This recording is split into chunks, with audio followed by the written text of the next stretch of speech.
ประมาทอวดฉลาดว่ายังยืนยงปล่อยตัวมัวเมาลุ่มหลงไม่เห็นลงไม่หลั่งน้ำตารีบสร้างความดีเมื่อมีชีวิตโปรดอย่าได้คิดไม่มีชาติหน้าเวียนว่ายตายเกิดผลกรรมชั่วดีนำพาสร้างบุญเอาไว้เถิดนาชาตินี้ชาติหน้าให้สุขสันต์ฝากเพลงบทนี้ก่อนวันสุดท้ายหากจิตหลุดพ้นจากกายจะหาใครช่วยได้ทันฝึกลมหายใจใช้สติกำหนดทุกวันสร้างสมความดีเท่านั้นพบทางสวรรค์แน่นอน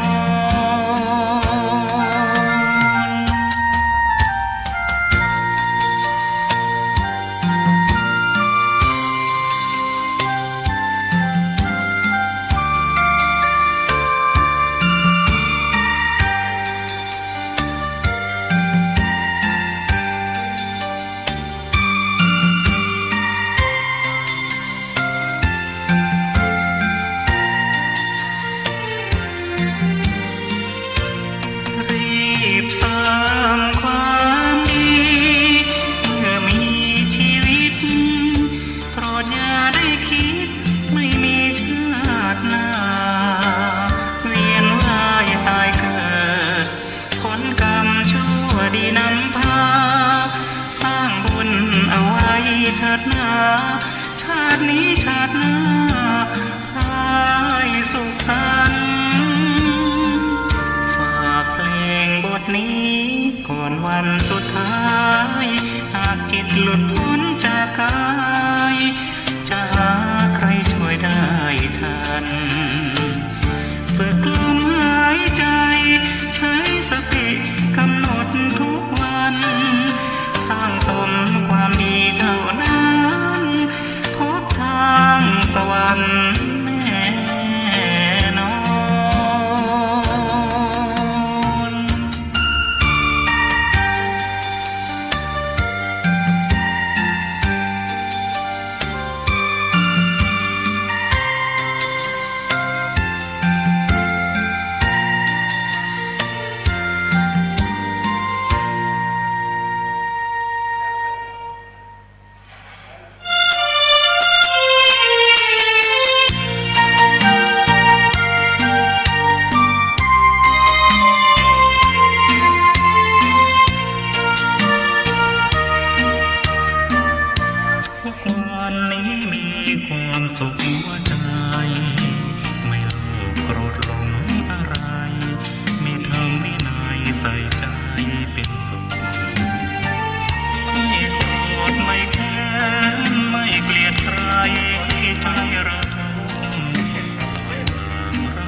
ใจมองสาวร่ำรวยอย่างไรช่างเขาขอเราพอเพียงที่มีใหญ่โตแค่ไหนมากเงินทองกองเท้าคิรีถ้าหากใครซึ่งความดีไม่มีความหมายอายคนนินทา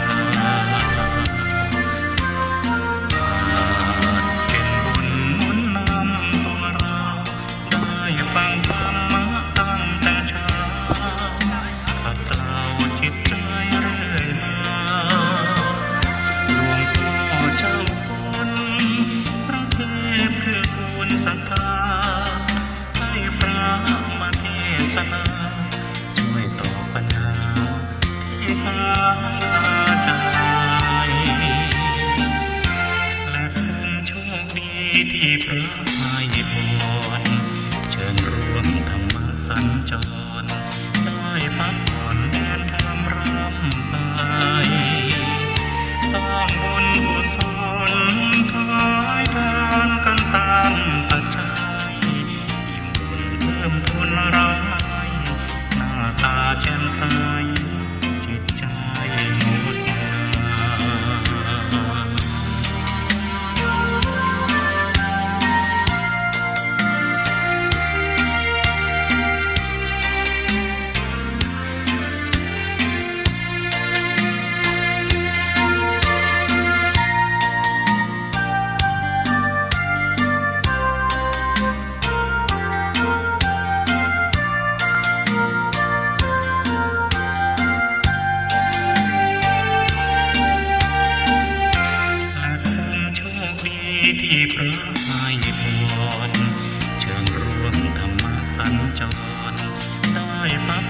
เดินทำรำไป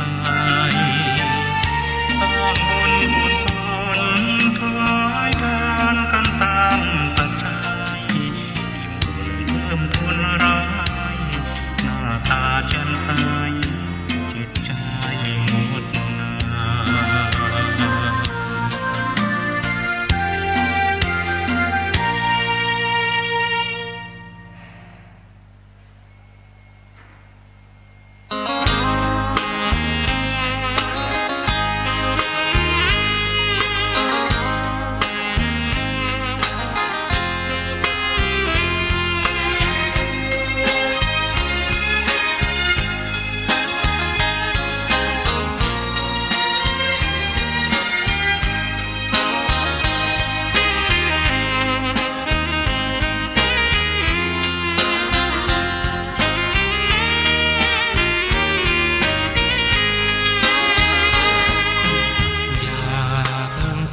ตามที่ฟังมาช่างอุราไว้บ้างเถิดน้องอย่าเชื่อตามที่ทำสืบต่อในสิ่งนั้นน้องอาจจะไม่ถูกจริงอย่าเพิ่งเชื่อตามที่เล่าลืออย่าเชื่อถือตามบทอ้างอิงหากเชื่อโดยนึกเดาผิดยิ่งไม่ควรเอ็นอิงกับสิ่งเพียงคาดคะเนกาลมาสูตรบทธรรมพระพุทธศาสนาพระองค์วางวาดหมดจดไม่ให้ไขว้เขวแล้วคิดตามเหตุผลปนเปอาจมีโยเยเชื่อไปอาจไม่แน่นอนว่าตรงทฤษฎีของตนเชื่อจนล้นนั้นผิดคำสอนเชื่อรูปลักษณ์นั้นควรสังวรแม้อาจารย์สอนใช่ว่าเชื่อหมดเลย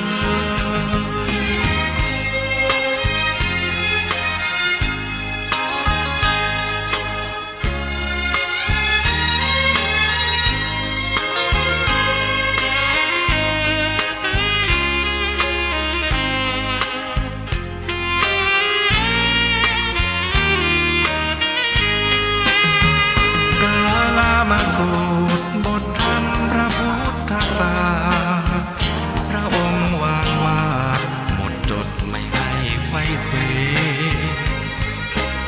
แล้วคิดตามเหตุผลปนเปอาจมีโยเยเชื่อไปอาจไม่แน่นอนว่าตรงทฤษฎีของตนเชื่อจนล้นนั้นผิดคำสอนเชื่อรูปลักษณ์นั้นควรสังวรแม้อาจารย์สอนใช่ว่าเชื่อหมดเลย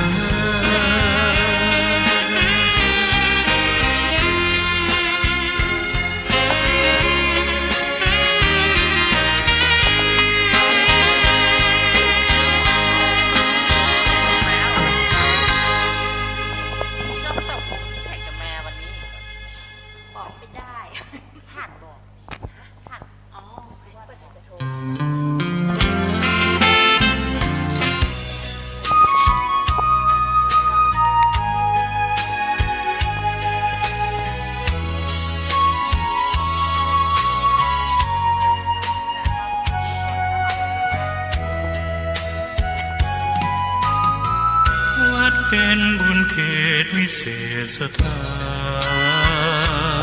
นเหมือนที่วิมานของหมู่ประชาสะอาดรื่นรมด้วยร่มเงาไม้ได้ร่วมศรัทธาสมเป็นศาลาแหล่งพักพิงใจเห็นพระประธานเหนือแท่นธรรมรงค์ สวัสดีครับท่านผู้ฟังที่เคารพครับ ท่านผู้ฟังรับฟังรายการศึกษาพระพุทธศาสนาตามพระไตรปิฎกมีเสนอกับท่านทุกวันอาทิตย์ตั้งแต่เวลา 15 นาฬิกาถึง 17 นาฬิกาดำเนินรายการโดยกระผมพลเอกธนัทมีอาจารย์ประเสริฐพีระวงศ์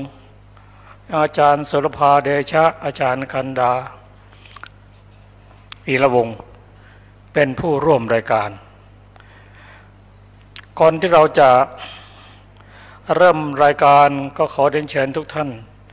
ได้กล่าวคำบูชาพระรัตนตรัยพร้อมกันเชิญนะครับ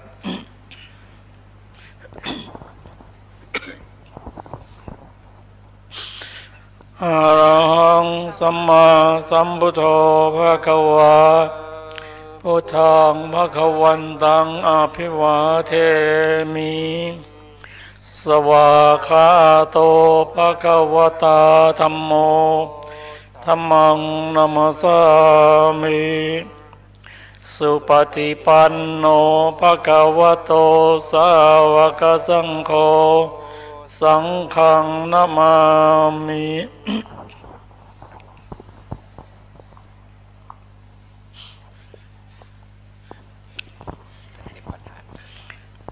ท่านผู้ฟังที่เคารพครับ เมื่ออาทิตย์ก่อนเราได้น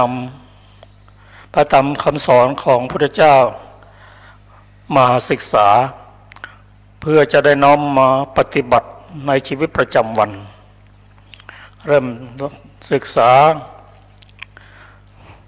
สติปัฏฐานสี่ ปฏิปัฏฐานสี่นั้นได้แก่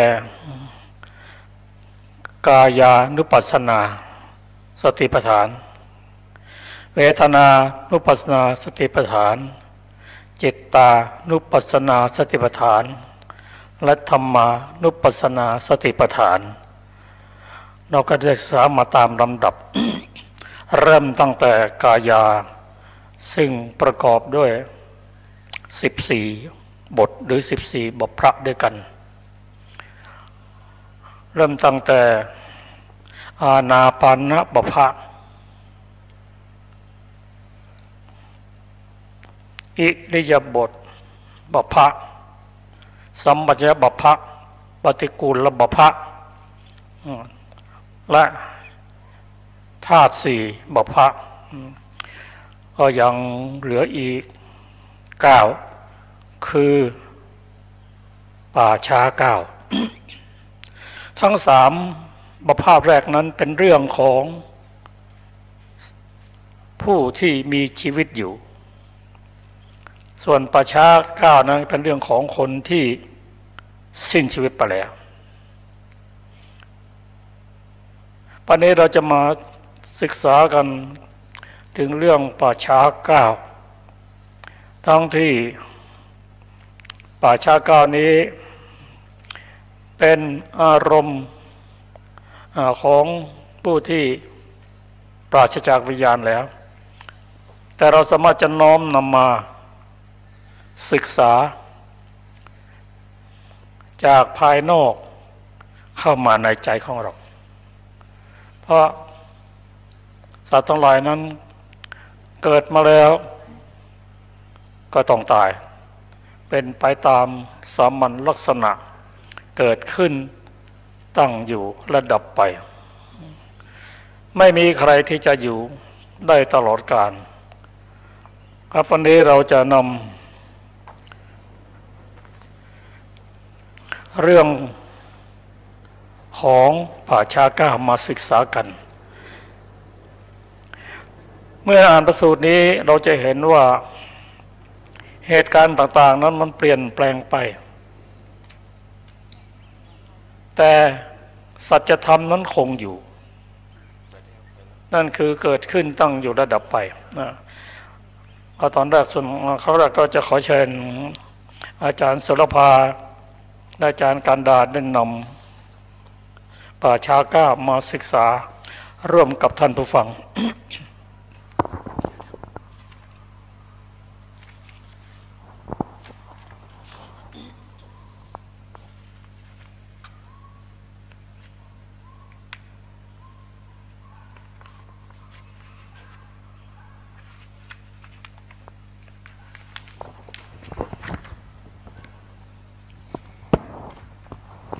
สวัสดีค่ะท่านผู้ฟังทุกท่าน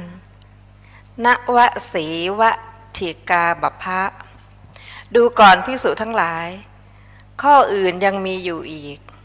ภิกษุเหมือนกับว่าจะพึงเห็นสรีระหรือซากศพที่เขาทิ้งไว้แล้วในป่าช้าตายแล้ววันหนึ่งหรือตายแล้ว2 วันหรือตายแล้ว3 วันอันพองขึ้นสีเขียวน่าเกลียดเป็นสรีระมีน้ำเหลืองไหลน่าเกลียดเธอก็น้อมเข้ามาสู่กายนี้นี่แลว่าถึงร่างกายอันนี้เล่าก็มีอย่างนี้เป็นธรรมดาคงเป็นอย่างนี้ไม่ล่วงพ้นความเป็นอย่างนี้ไปได้ดังนี้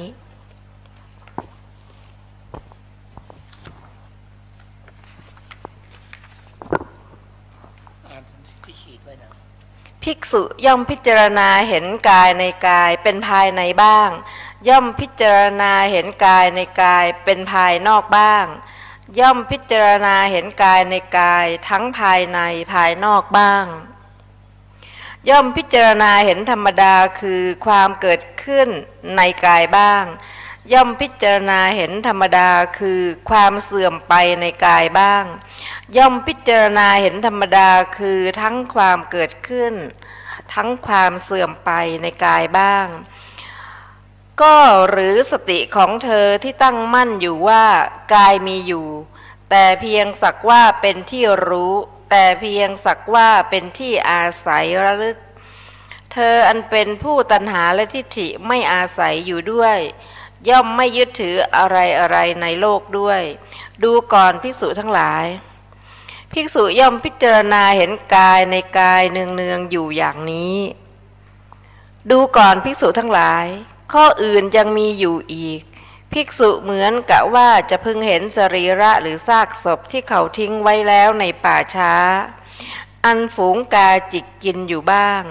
ฝูงแร้งจิกกินอยู่บ้างฝูงนกตระกรุมจิกกินอยู่บ้างหมู่สุนัขกัดกินอยู่บ้างหมู่สุนัขจิ้งจอกกัดกินอยู่บ้างหมู่สัตว์ตัวเล็กๆต่างๆกัดกินอยู่บ้างเธอก็น้อมเข้ามาสู่กายนี้นี่แหละว่าถึงร่างกายอันนี้เล่าก็มีอย่างนี้เป็นธรรมดาคงเป็นอย่างนี้ไม่ล่วงความเป็นไปอย่างนี้ไม่ล่วงความเป็นอย่างนี้ไปได้ดังนี้ภิกษุย่อมพิจารณาเห็นกายในกายเป็นภายในบ้างย่อมพิจารณาเห็นกายในกายเป็นภายนอกบ้างย่อมพิจารณาเห็นกายในกายทั้งภายในทั้งภายนอกบ้างย่อมพิจารณาเห็นธรรมดาคือความเกิดขึ้นในกายบ้างย่อมพิจารณาเห็นธรรมดาคือความเสื่อมไปในกายบ้างย่อมพิจารณาเห็นธรรมดาคือทั้งความเกิดขึ้นทั้งความเสื่อมไปในกายบ้างก็หรือสติของเธอที่ตั้งมั่นอยู่ว่ากายมีอยู่ก็เพียงสักแต่ว่าเป็นที่รู้แต่เพียงสักว่าเป็นที่อาศัยระลึกเธอเป็นผู้อันตัณหาและทิฏฐิไม่อาศัยอยู่ด้วยย่อมไม่ยึดถืออะไรในโลกด้วย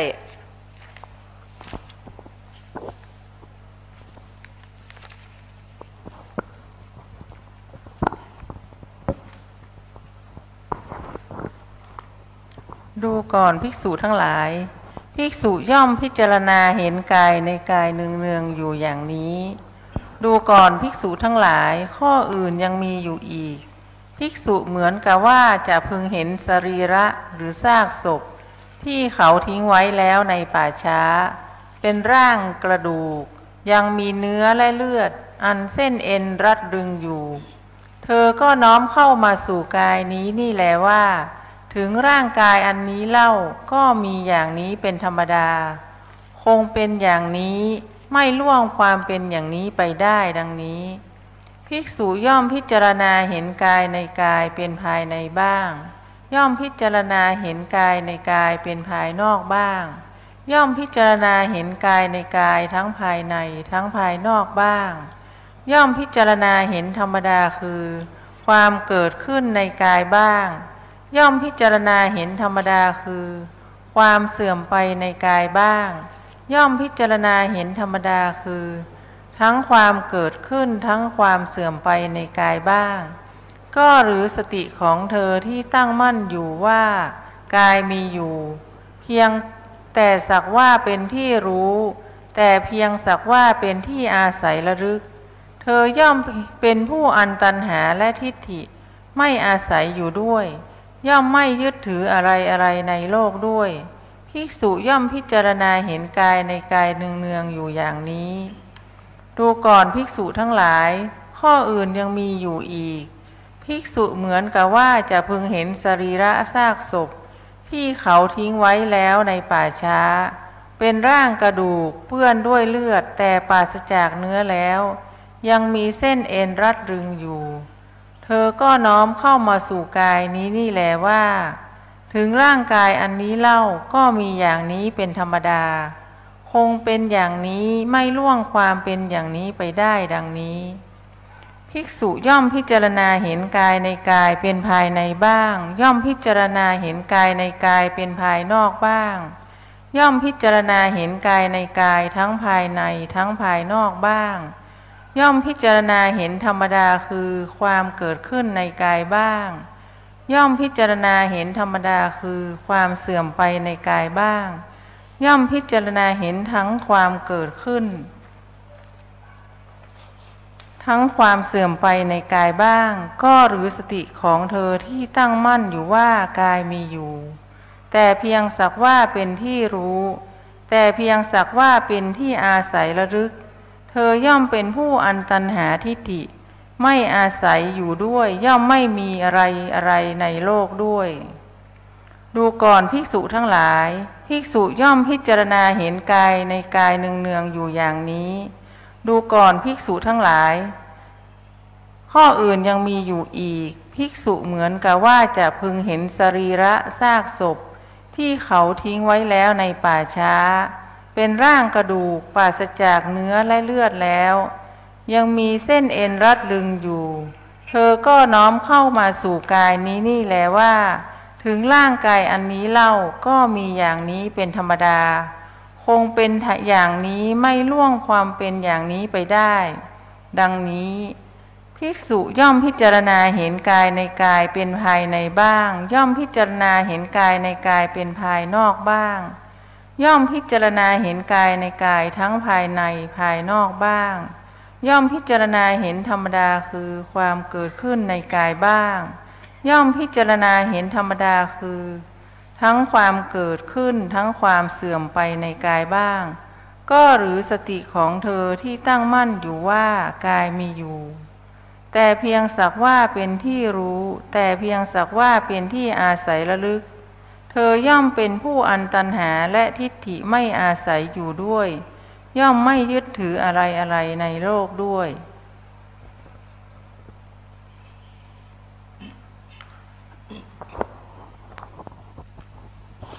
ท่านผู้ฟังที่เคารพครับท่านก็ได้รับฟังถึงกายานุปัสสนาสติปัฏฐานโดยเฉพาะบัพพะที่9 ถึง 14นั่นก็คือเป็นเรื่องของอารมณ์ที่ปราศจากวิญญาณทุกวันนี้ถ้าเราเข้าใจหาพระธรรมคำสอนของพระพุทธเจ้าซึ่งเราได้พบเห็นอยู่บ่อยๆนั่นคือทุกครั้งเมื่อเราไปงานศพ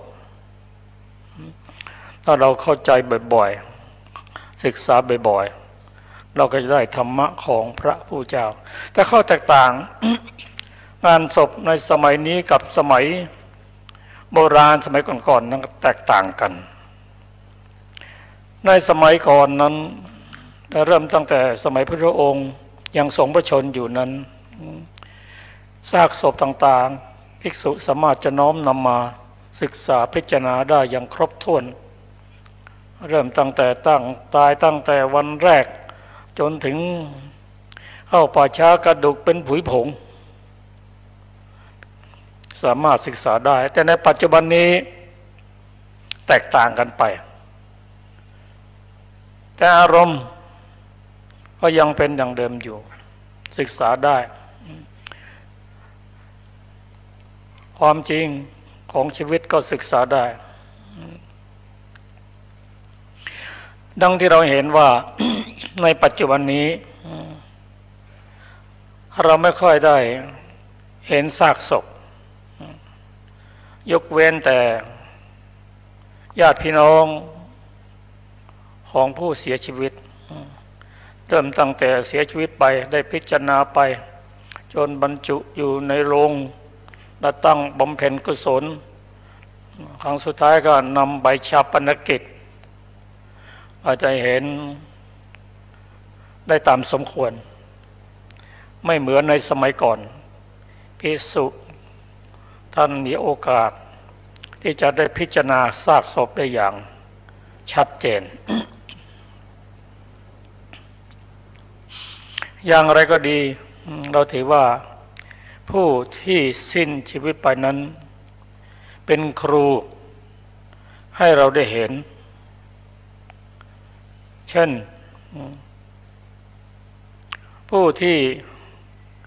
เสียชีวิตนั้นเมื่อไม่นานหรือบางทีก็เร็วๆนี้หรือบางทีว่าตอนเช้าก็ยังคุยกันอยู่เล่นกับลูกกับหลานอยู่บัดนี้นอนอยู่ในโลงศพแล้วเห็นความเป็นอนิจจังทุกขังก็เห็นแต่ซากศพนั้นไม่มีทุกข์หรอกแต่ญาติพี่น้องท่านยังห่วงหาอะไรเพราะการจากไปของบุคคลที่รักอะไรข้อคิดอย่างนี้ว่าวันหนึ่งเราก็จะเป็นอย่างนี้ประการที่สองท่านผู้สิ้นชีวิตนั้นจะมีตำแหน่งยศถาบรรณาศักดิ์เพียงใดก็ตามจะมีเหรียญมีตรายศถาบรรณาศักดิ์ก็เอาวางไว้ข้างๆศพนั่นนะให้เราได้ศึกษาว่าเอาไปไม่ได้หรือบางทีผู้ที่สิ้นชีวิตนั้นเป็นผู้ที่ร่ำรวยเป็นมหาเศรษฐีก็ไม่ได้เอาศพไม่ได้เอาสมบัติไปได้เลยคงไปแต่ตัวเปล่าแล้วก็จะถูกทอดทิ้งไม่มีใครที่จะสนใจอันนี้ก็ทำให้เราได้ศึกษากันครับเราฟังแง่คิดของอาจารย์ประเสริฐพิรวงศ์ซึ่งเกี่ยวกับการพิจารณาป่าช้า9ขอเชิญครับครับขอบคุณครับขอนมัสการพระเถระนุเถระและขอสวัสดีท่านผู้ฟังที่รับชมและรับฟังรายการพระไตรปิฎกลอยฟ้านะครับวันนี้สัญจรมาอยู่ที่ศาลาหลังใหม่ของวัดฝายหินนะครับก็วันนี้เราพูดถึงเรื่องของนวสีวะนะครับปภะก็คือเรื่องของซากศพทั้ง9นะครับซากศพทั้ง9เนี่ยเราดูแล้วก็พูดถึงเรื่องของความตายนะครับแต่จริงแล้วปีใหม่นี่เราน่าจะพูดในเรื่องที่เป็นประเภทที่ว่าดูแล้วน่า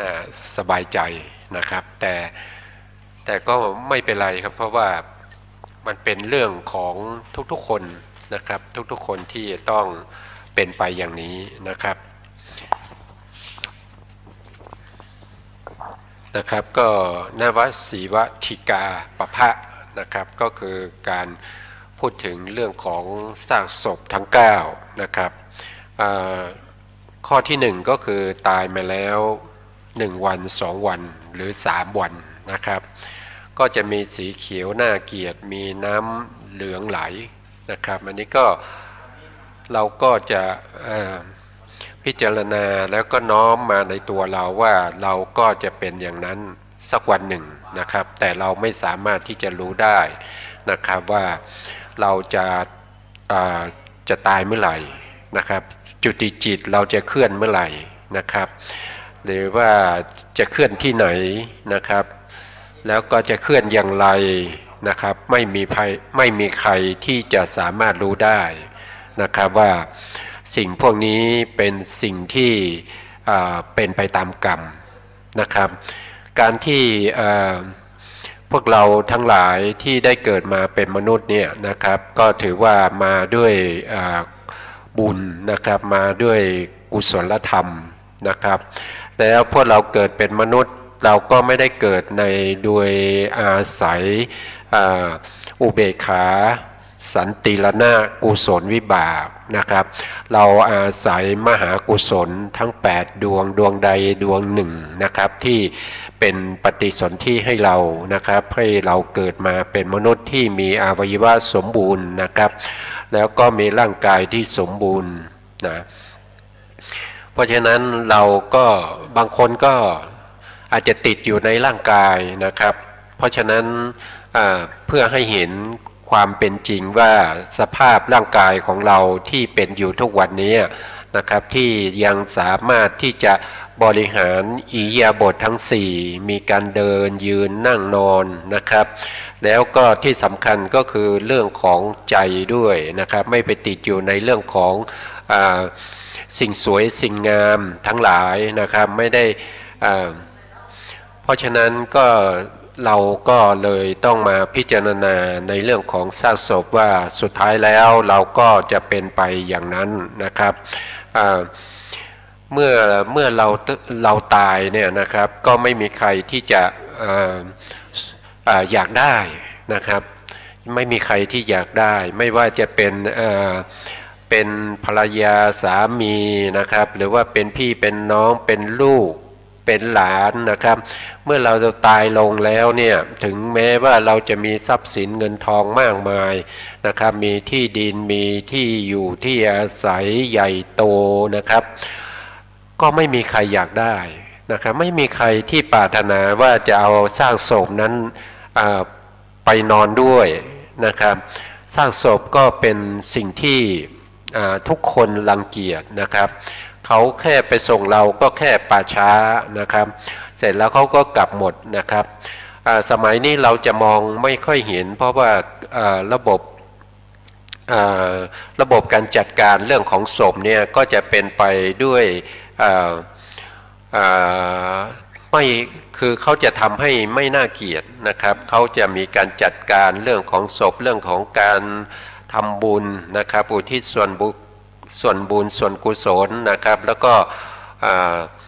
นำไปชาปนกิจนะครับสุดท้ายก็เหลือแต่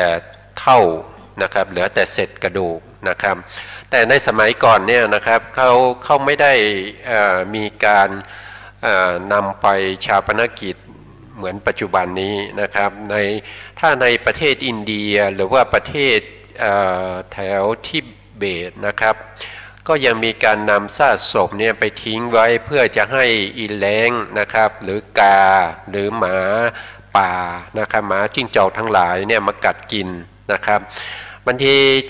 สับเปลือเนี่ยเขายังเอาศพนั้นนะครับไปเอามีดไปชำแหละนะครับเพื่อให้นกให้กาให้แล้งเนี่ยกินได้ง่ายๆนะครับเพื่อเราเห็นสภาพนี้แล้วเนี่ยถ้าเราน้อมนึกมาในตัวเราว่าสุดท้ายแล้วเราก็จะต้องเป็นอย่างนั้นนะครับเราก็จะเกิดความรู้สึกว่าสภาพร่างกายของเราเนี่ยมันไม่ใช่เป็นสิ่งที่ดีนะครับมันไม่ใช่ยั่งยืนนะครับไม่สามารถที่จะยืนหยัดอยู่ได้นะครับในความเป็นบุคคลตัวตนนะครับสุดท้ายก็ต้องตายเหมือนกันนะครับเมื่อพิจารณาอย่างนี้เนี่ยเราก็จะเห็นสภาวะของความเป็นจริงของร่างกายว่า ร่างกายนี้มีไว้ก็เพื่ออยู่ชั่วระยะเวลาไม่ถึง100 ปีนะครับเพราะฉะนั้นเมื่อเรามีร่างกายเนี่ยเราควรจะใช้ร่างกายของเราเนี่ยนะครับให้เกิดประโยชน์นะครับในการที่จะพิจารณาอาศัยร่างกายนะครับ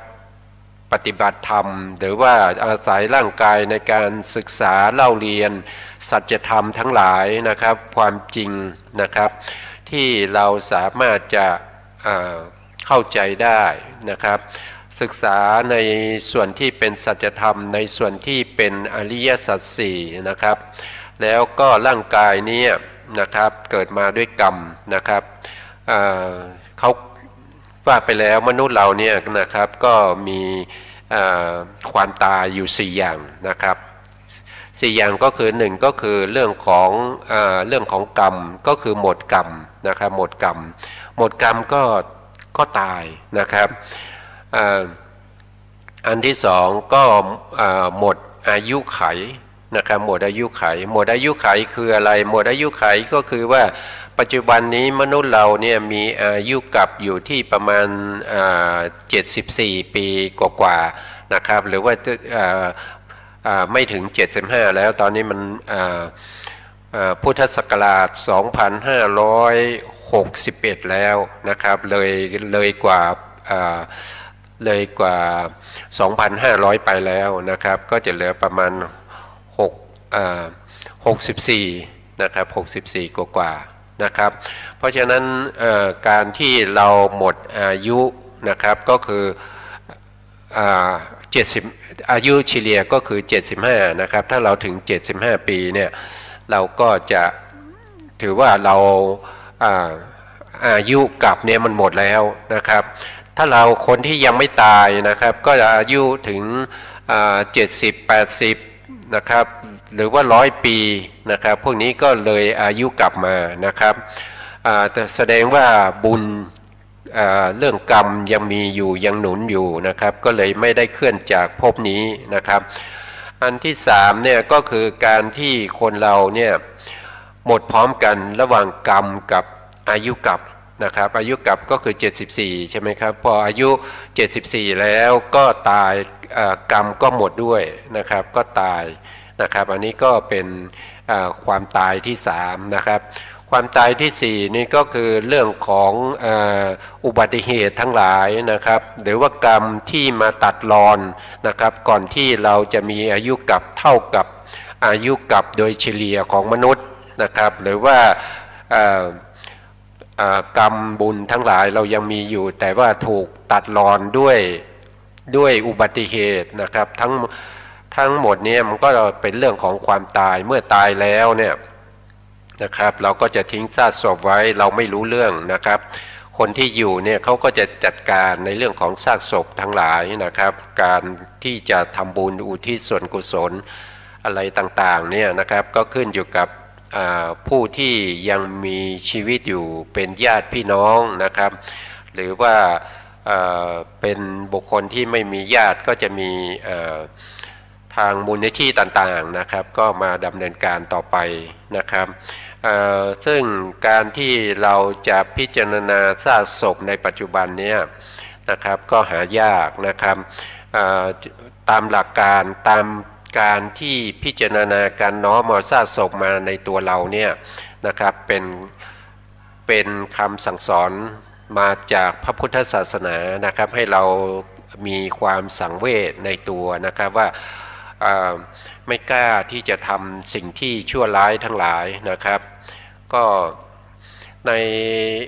นวสีวทิกะปภะเนี่ยนะครับก็จะมีอยู่ทั้งหมด9อย่างด้วยกันนะครับอย่างที่1ก็คือคนที่ตายมาแล้ววัน2วันหรือ3วันนะครับมีสีเขียวมีความน่าเกลียดมีน้ำเหลืองไหลออกมานะครับหรือว่าอาจจะมีการพองขึ้นนะครับขึ้นอืดอะไรเนี่ยที่เขาพูดกันนะครับก็เป็นสิ่งที่น่าเกลียดนะครับเมื่อเราไปปรงในเรื่องของซากศพเนี่ยเราไปเห็นอย่างนี้เราก็ต้องน้อมมาในตัวเรานะครับเมื่อน้อมมาในตัวเราก็จะเกิดความสังเวชเมื่อเกิดความสังเวชก็จะเกิด เรื่องของวิปัสสนาญาณขึ้นมาได้ว่าสิ่งที่เราเห็นเนี่ยเป็นแต่สักว่านะครับเป็นแต่สักว่าเป็นธาตุทั้งหลายนะครับเป็นธาตุดินน้ำลมไฟเมื่อตายแล้วก็คืนสู่สภาวะความเป็นธาตุน้ำธาตุดินธาตุไฟธาตุลมไปนะครับอันนี้ก็เป็นข้อที่หนึ่งนะครับข้อที่สองก็คือศพที่มีฝูงนกฝูงกานะครับแล้วก็มีแร้งมีสุนัขนะครับมีสุนัขมีก็แย่งกันกินอยู่นะครับกัดกินในเรื่องของซากศพนั้นนะครับก็ดูแล้วก็น่าเกลียดน่ากลัวนะครับแต่เมื่อเราเห็นแล้วเราต้องน้อมนำมาว่าเราก็จะต้องตายอย่างนั้นเหมือนกันนะครับนี่ก็จะทำให้เราเกิดสังเวชนะครับเกิดความรู้สึกในเรื่องของสัจธรรมทั้งหลายว่าเราจะแย่งกันนะครับเกลียดกันนะครับทะเลาะกันนะครับไปทำไมสุดท้ายแล้วเราก็แม้แต่ซากศพเราก็ไม่เหลือนะครับเขาก็เอาไปให้ฝูงนกฝูงกากินนะครับให้หมาจิ้งจอกนะครับหมาป่าทั้งหลายกัดกินนะครับหรือไม่เขาก็เอาเราไปเผาไฟนะครับไปเอาไฟเผานะครับไม่เหลืออะไรเลยนะครับจะแย่งชิงกันไปทำไมก็เกิดความรู้สึกในลักษณะนี้ก็เกิดการที่จะปรงในเรื่องของการที่เราจะมีกิเลสในเรื่องของโลภะนะครับในการที่จะแย่งในเรื่องของอาหารนะครับอาหารการกินนะหรือว่าที่อยู่ที่อาศัยนะครับหรือว่าจะเป็นเรื่องของยารักษาโรคนะครับหรือว่าจะเป็นความอยู่สุขสบายอะไรทั้งหลายเนี่ยนะครับทุกวันนี้เราแข่งแย่งชิงกันนะครับอย่างเช่นบางคนอาจจะว่าถ้าเรามีเงินแล้วเราก็จะสามารถที่จะซื้อยาได้นะครับบางทียาเนี่ยนะครับบางอย่างเนี่ยนะครับเราไม่สามารถที่จะซื้อได้นะครับเพราะว่ายาบางอย่างนี่เป็นยาที่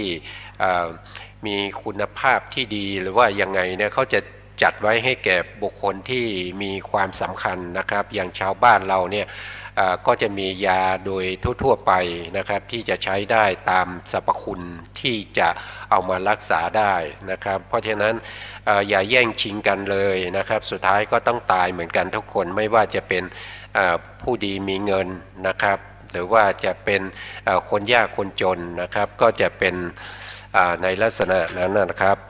ก็ทำให้เราเนี่ยเกิดความรู้สึกปรง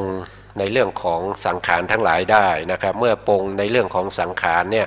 นะครับก็เกิดเป็นวิปัสสนาญาณได้นะครับเมื่อเป็นวิปัสสนาญาณเราก็สามารถที่จะน้อมนำเอาสภาวะที่เราเห็นที่เป็นซากศพที่ถูกนกจิกกินหรือว่าเป็นสุนัขกำลังยื้อแย่งกันอยู่เนี่ยนะครับเราก็จะสามารถรู้ได้ว่าสภาวะทั้งหลายมันเป็นอนิจจังทุกขังอนัตตาน้อมมาในตัวเรานะครับก็จะเห็นสภาพนะครับของความเป็นนามเป็นรูปได้นะครับนามรูปก็คืออะไรก็คือสิ่งที่เป็นซากศพนั้นก็คือรูปนะครับก็คือรูปที่ไม่มีวิญญาณครองแล้วนะครับวิญญาณก็เคลื่อนไปแล้วไปเกิดในที่ใหม่นะครับไปในภพใหม่แล้วนะครับก็เป็นไปด้วยเหตุด้วยปัจจัยนะครับหรือเมื่อเราเห็นอย่างนี้เราน้อมมาในตัวของเราอย่างนี้เนี่ยเราก็จะสามารถที่จะพิจารณานามรูปในตัวเราได้ว่านามรูปที่เป็นอยู่เนี่ยเพียงแต่เป็นที่อาศัยระลึกนะครับเป็นที่อาศัยกำหนดรู้นะครับว่าสภาวะพวกนี้เนี่ยมีอยู่เนี่ยก็เพื่อที่จะให้เราเห็นความจริงนะครับเห็นรูปเห็นนามเห็นรูปเห็นนามในลักษณะให้รูปนามนั้นสามารถที่จะแยกขาดออกจากกันได้นะครับเมื่อเราดูไปนานๆก็จะเห็นในลักษณะนั้นเห็นปัจจัยให้เกิดนามและรูปนะครับเห็นความเกิดขึ้นตั้งอยู่ของนามและรูปนะครับแล้วก็สามารถที่จะกำจัดเสียซึ่ง วิปัสสนูปกิเลสนะครับที่เข้ามายินดีในสภาวะธรรมทั้งหลายนะครับแล้วก็ยังสามารถทำให้เราเนี่ยเห็นถึงสิ่งที่รูปนามเราเนี่ยมันมีแต่สิ่งที่มันสลายไปนะครับมีแต่สิ่งที่มันพังไปผุไปนะมันไม่ได้ตั้งอยู่นานนะครับมันก็ดับไปเรื่อยๆนะครับก็สามารถที่จะเข้าถึงพังคญาณได้ซึ่งเป็นวิปัสสนาญาณเบื้องต้นนะครับอันนี้ก็เป็นวิธีหนึ่งนะครับที่จะทำให้เราเนี่ยนะครับเข้าถึงวิปัสสนาญาณนะครับซึ่งซากศพทั้งหลายนี่มันจะทำให้เราเกิดความสังเวชได้สมาธินะครับ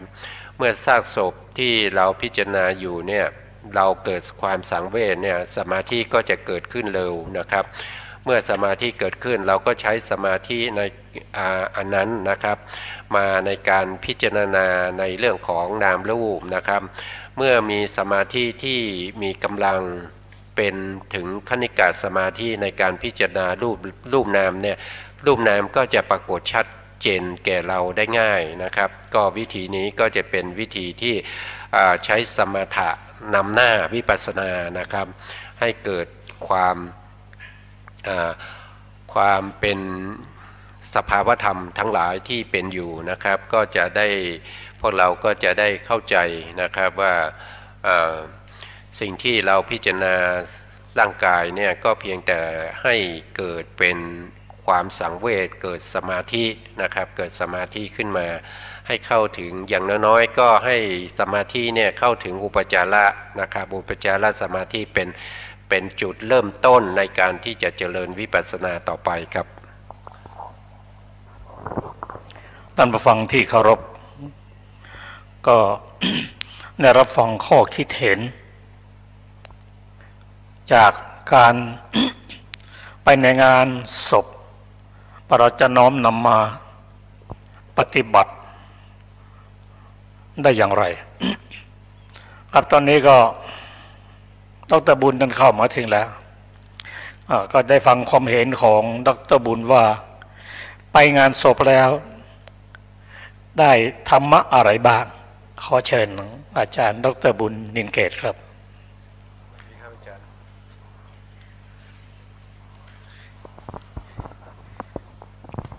อันผู้ฟังที่เคารพทุกท่านนะครับผมชอบฟัง ชอบฟังอาจารย์ประเสริฐมากกว่าที่จะพูด ฟังแล้วมันม่วน ยิ่งอภิธรรมมากเท่าไหร่ก็ยิ่งม่วนแล้วก็แอบฟังอยู่ข้างนอกนู่นมาถึงแล้วก็เจอคำถามที่ท่านประธานให้มานี่ถือว่าเป็นคำถามที่พื้นฐานจริงๆสำหรับทุกคนเพราะทุกคนก็อยู่ในสถานะภาพเดียวกันคือการมีโอกาสไปเผาศพคนอื่นแต่โอกาสที่จะเผาศพตัวเองเนี่ยไม่มีพูดถึงการผมขออนุญาตเสริมท่านประธานอีกหน่อยว่าพอพูดถึงการตายคนที่ตาย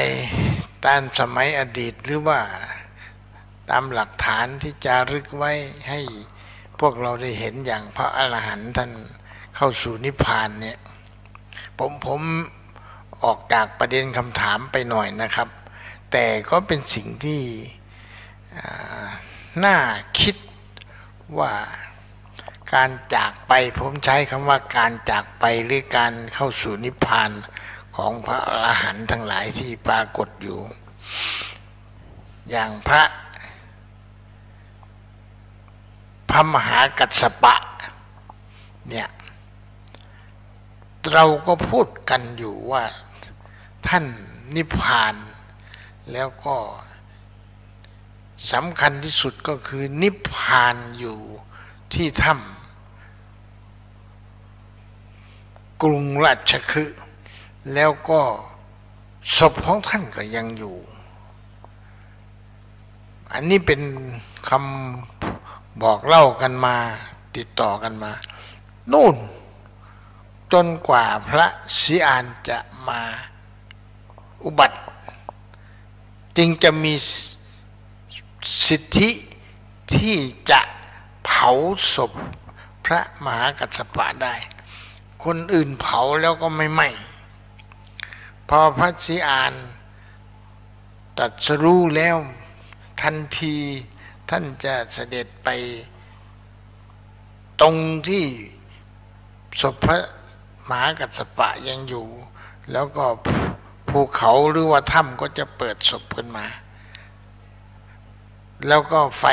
ธาตุก็จะลุกขึ้นโดยปาฏิหาริย์หรือว่าโดยบารมีของพระศรีอานซึ่งเป็นกรรมเป็นเวรกันมาตั้งแต่ชาติอดีตผมก็อาจจะจำไม่ได้ถนัดแต่ว่าไม่รู้ใครเป็นช้างไม่รู้ใครเป็นคนเลี้ยงช้างแล้วก็เผาจับสั่งให้ควานช้างสั่งให้ช้างจับเด็กแดงๆที่เผาอยู่จนตายแล้วก่อนจะตายช้างก็อธิษฐานใจกลับเหมือนกันว่าบุญกุศลอะไรกรรมเวรอะไรขอให้ได้มาเผาผีกันอยู่ตรงนี้อีกต่อไปอะไรอย่างนี้แต่ที่นี่สิ่งที่เป็นข้อคิดในที่นี้ก็มีจริงๆแล้วผมก็อยากจะตั้งประเด็นไว้ให้ท่านผู้ฟังได้ทราบว่าข้อเขียนหรือว่าจารึกเช่นนี้เนี่ยบุรพาจารย์ท่านกำหนดไว้จารึกไว้เพื่อให้เป็นคติแก่ผู้เป็นอนุชนท่านจะคิดยังไงก็คิดตามข้อมูลที่กล่าวมานี่เป็นประเด็นหนึ่งแม้ที่นี่ถ้าจะพูดกันว่าเอาเราได้อะไรบ้างจากกันรู้จักงานศพแม้ว่าจะไม่ได้ไปการข้อมูลที่นี่คือถ้าจะพูดแล้วพระมหากัสสปะท่านนิพพานแล้วก็อยู่ในถ้ำนี่สำคัญที่สุดก็คือว่าอยู่จุดไหนถ้ำนี้ปิดไปหมดแถวนั้นไม่มีถ้ำไหนที่จะปรากฏแต่ต้นพระศรีอานมาถ้ำถึงจะเปิดเนี่ยทีนี้ถ้าจะพูดถึงเวลาก็ไม่ต้องไปกำหนดหรอกเพราะมันยากที่จะกำหนดว่ากี่ปีกี่พรรษาแต่เอาว่าเหตุการณ์มันจะออกมาอย่างนี้ ทีนี้ถ้าพูดอีกอันหนึ่งพระอานุนเถระท่านนิพพานท่านไม่ได้นอนพูดภาษาชาวบ้านก็คือว่าไม่ได้นอนตายอยู่บนเตียงนอนหรือว่าที่กติของท่านท่านอธิษฐานกำหนดเตโชกสินขึ้นมาแล้วก็เหาะขึ้นไปเผาไหม้ร่างกายกระจัดกระจายไปเป็นกระดูกไปเป็นพระธาตุไปหมดทีนี้คำถามอย่างนี้เนี่ยข้อเท็จจริงอย่างนี้เนี่ยท่านเอาอะไรไปปฏิเสธว่าไม่จริงท่านเอาอะไรไปยอมรับว่าเป็นความจริงแต่ข้อมูลดิบออกมาอย่างนี้เมื่อทีนี้เราก็วิเคราะห์กันเอาตามคนรุ่นหลังมันเห็นได้ทราบความจริงอันนี้ก็ต่างคนต่างวิเคราะห์ไปก็คือว่าพระอานนท์ท่านห่วงว่าอัฐิธาตุของท่านจะไม่ไปปรากฏแก่ทุกคนที่รู้จักเคารพนับถือท่านกลัวจะไปนิพพานอยู่ที่ไหนแล้วก็ถูกเก็บอัฐิธาตุไว้หมดเหมือนกับพุทธเจ้าทำไมต้องมานิพพานที่กุสินาราอันนี้ก็เป็นเรื่องที่วิเคราะห์กันไปตามความคิดของตนเองเป็นหลัก ทีนี้คำถามก็คือว่าเป็นไปได้ยังไงพระอานนท์จะเหาะขึ้นไปแล้วก็ไฟธาตุปรากฏขึ้นมาเผาสรีระร่างของท่านบนอากาศแล้วก็มีตั้งแต่พระธาตุตกไปอยู่กับผู้ที่มีส่วนเกี่ยวข้องกับท่านนี่ก็เป็นปัญหาหนึ่งซึ่งสำหรับชี้มาให้พวกเราได้ความคิดว่าเป็นไปได้หรือเท่านั้นแหละมันก็มีอยู่สองฝ่ายเท่านั้นแหละพวกเชื่อพวกเข้าถึงธรรมะรู้จักความจริงที่อยู่เหนือธรรมดาก็ไม่สงสัยอะไรแต่ถ้าพวกชาวบ้านธรรมดานี่ก็คิดมากก็คิดว่าอายุพระอานนท์นี่ก็120มีพระภากุละซึ่งจะอยู่ไปได้ถึง160 ปีนู่นพระอุบาลีรู้สึกว่าจะอายุมากถึง130หรือ140 ปีสิ่งเหล่านี้คำถามก็คือว่าท่านอยู่ได้ยังไงร่างกายของท่านสมบูรณ์หรือเปล่าจารึกที่ปรากฏในคัมภีร์เถระคาถาหรืออัตถกถาก็ไม่ได้พูดถึงความนอนเฝ้าเตียงถ้าจะพูดภาษาชาวบ้านทุกวันนี้นะไม่ได้นอนเฝ้าเตียงท่านก็คงมีร่างกายแข็งแรงไปมาไม่แน่ว่าจะใช้ไม้เท้าหรือไม่ใช้แต่ว่าเอกสารตำนานไม่ได้ลงลึกขนาดนั้นเป็นแต่เพียงว่านำมาบอกให้ท่านผู้ฟังทั้งหลายได้ทราบว่าการจากไปของพระอรหันต์ท่านก็จากปกติที่นี่ของพระพุทธเจ้าจากไปตั้ง7 วันนุ่นจึงเผาไม่ได้ที่เผาได้ที่ช้าไปก็เพราะพระมหากัสสปะซึ่งจะมาเป็นผู้นำสงฆ์นั่นน่ะยังเดินทางมาไม่ถึงช้าไปตั้ง7 วันถ้าไม่งั้นไฟธาตุก็จะลุกขึ้นมาเผาเองแต่ว่าคำว่าไฟธาตุนี่เขาอธิบายไว้2 อย่างคือธาตุที่เกิดจากพุทธานุภาพเองเรียกว่าไฟธาตุหรือกลุ่ม2ก็อธิบายว่าเทวดาทั้งหลายอยากได้บุญก็มาทำการเผาด้วยตัวเขาเองอะไรอย่างนี้เป็นต้นซึ่งข้อมูลเหล่านี้ก็เป็นเรื่องของคนเกิดภายหลังเป็นผู้พูดถึงคืออธิบายส่วนท่านผู้อยู่เบื้องหลังนี่จะคิดยังไงให้เป็นกุศลกรรมแก่ตัวเองนั่นหมายความว่าถ้าเรามีสัมมาทิฏฐิแล้วก็พูดคิดเป็นกุศลให้แก่ตัวเองท่านก็จะได้รับส่วนกุศลดังกล่าวนี้อีกเช่นกันทีนี้ขออนุญาตลงกลับเข้ามาหาคำถามที่ท่านประธานให้ไว้ว่าของผมคิดอะไรส่วนตัวของผมเนี่ยผมก็คิดตามที่พระพุทธเจ้าให้นัยยะไว้ตั้งแต่แรกว่าคนฉลาดนำเอาสิ่งที่ปรากฏเกิดขึ้นมาเป็นเครื่องชำระกิเลสเป็นเครื่องทำให้จิตใจเกิดมองเห็นธรรมะได้ผมอยากจะขออนุญาตย้อนกลับไปหาสมัยพระพุทธองค์ทรงพระชนอยู่ตอนนั้นนางสิริมาซึ่งถือว่าเป็นคนงามระดับชาติแต่ว่าต้องเป็นระดับอินเตอร์ด้วยซ้ำไปค คนอินเดียสมัยนั้นก็ถือว่าคำว่าโสพีนีนี่โสภณะนี่ก็เราแปลเป็นงามแปลว่านางงามเมืองนั่นก็คือว่าเป็นคนงามระดับชาตินั่นเอง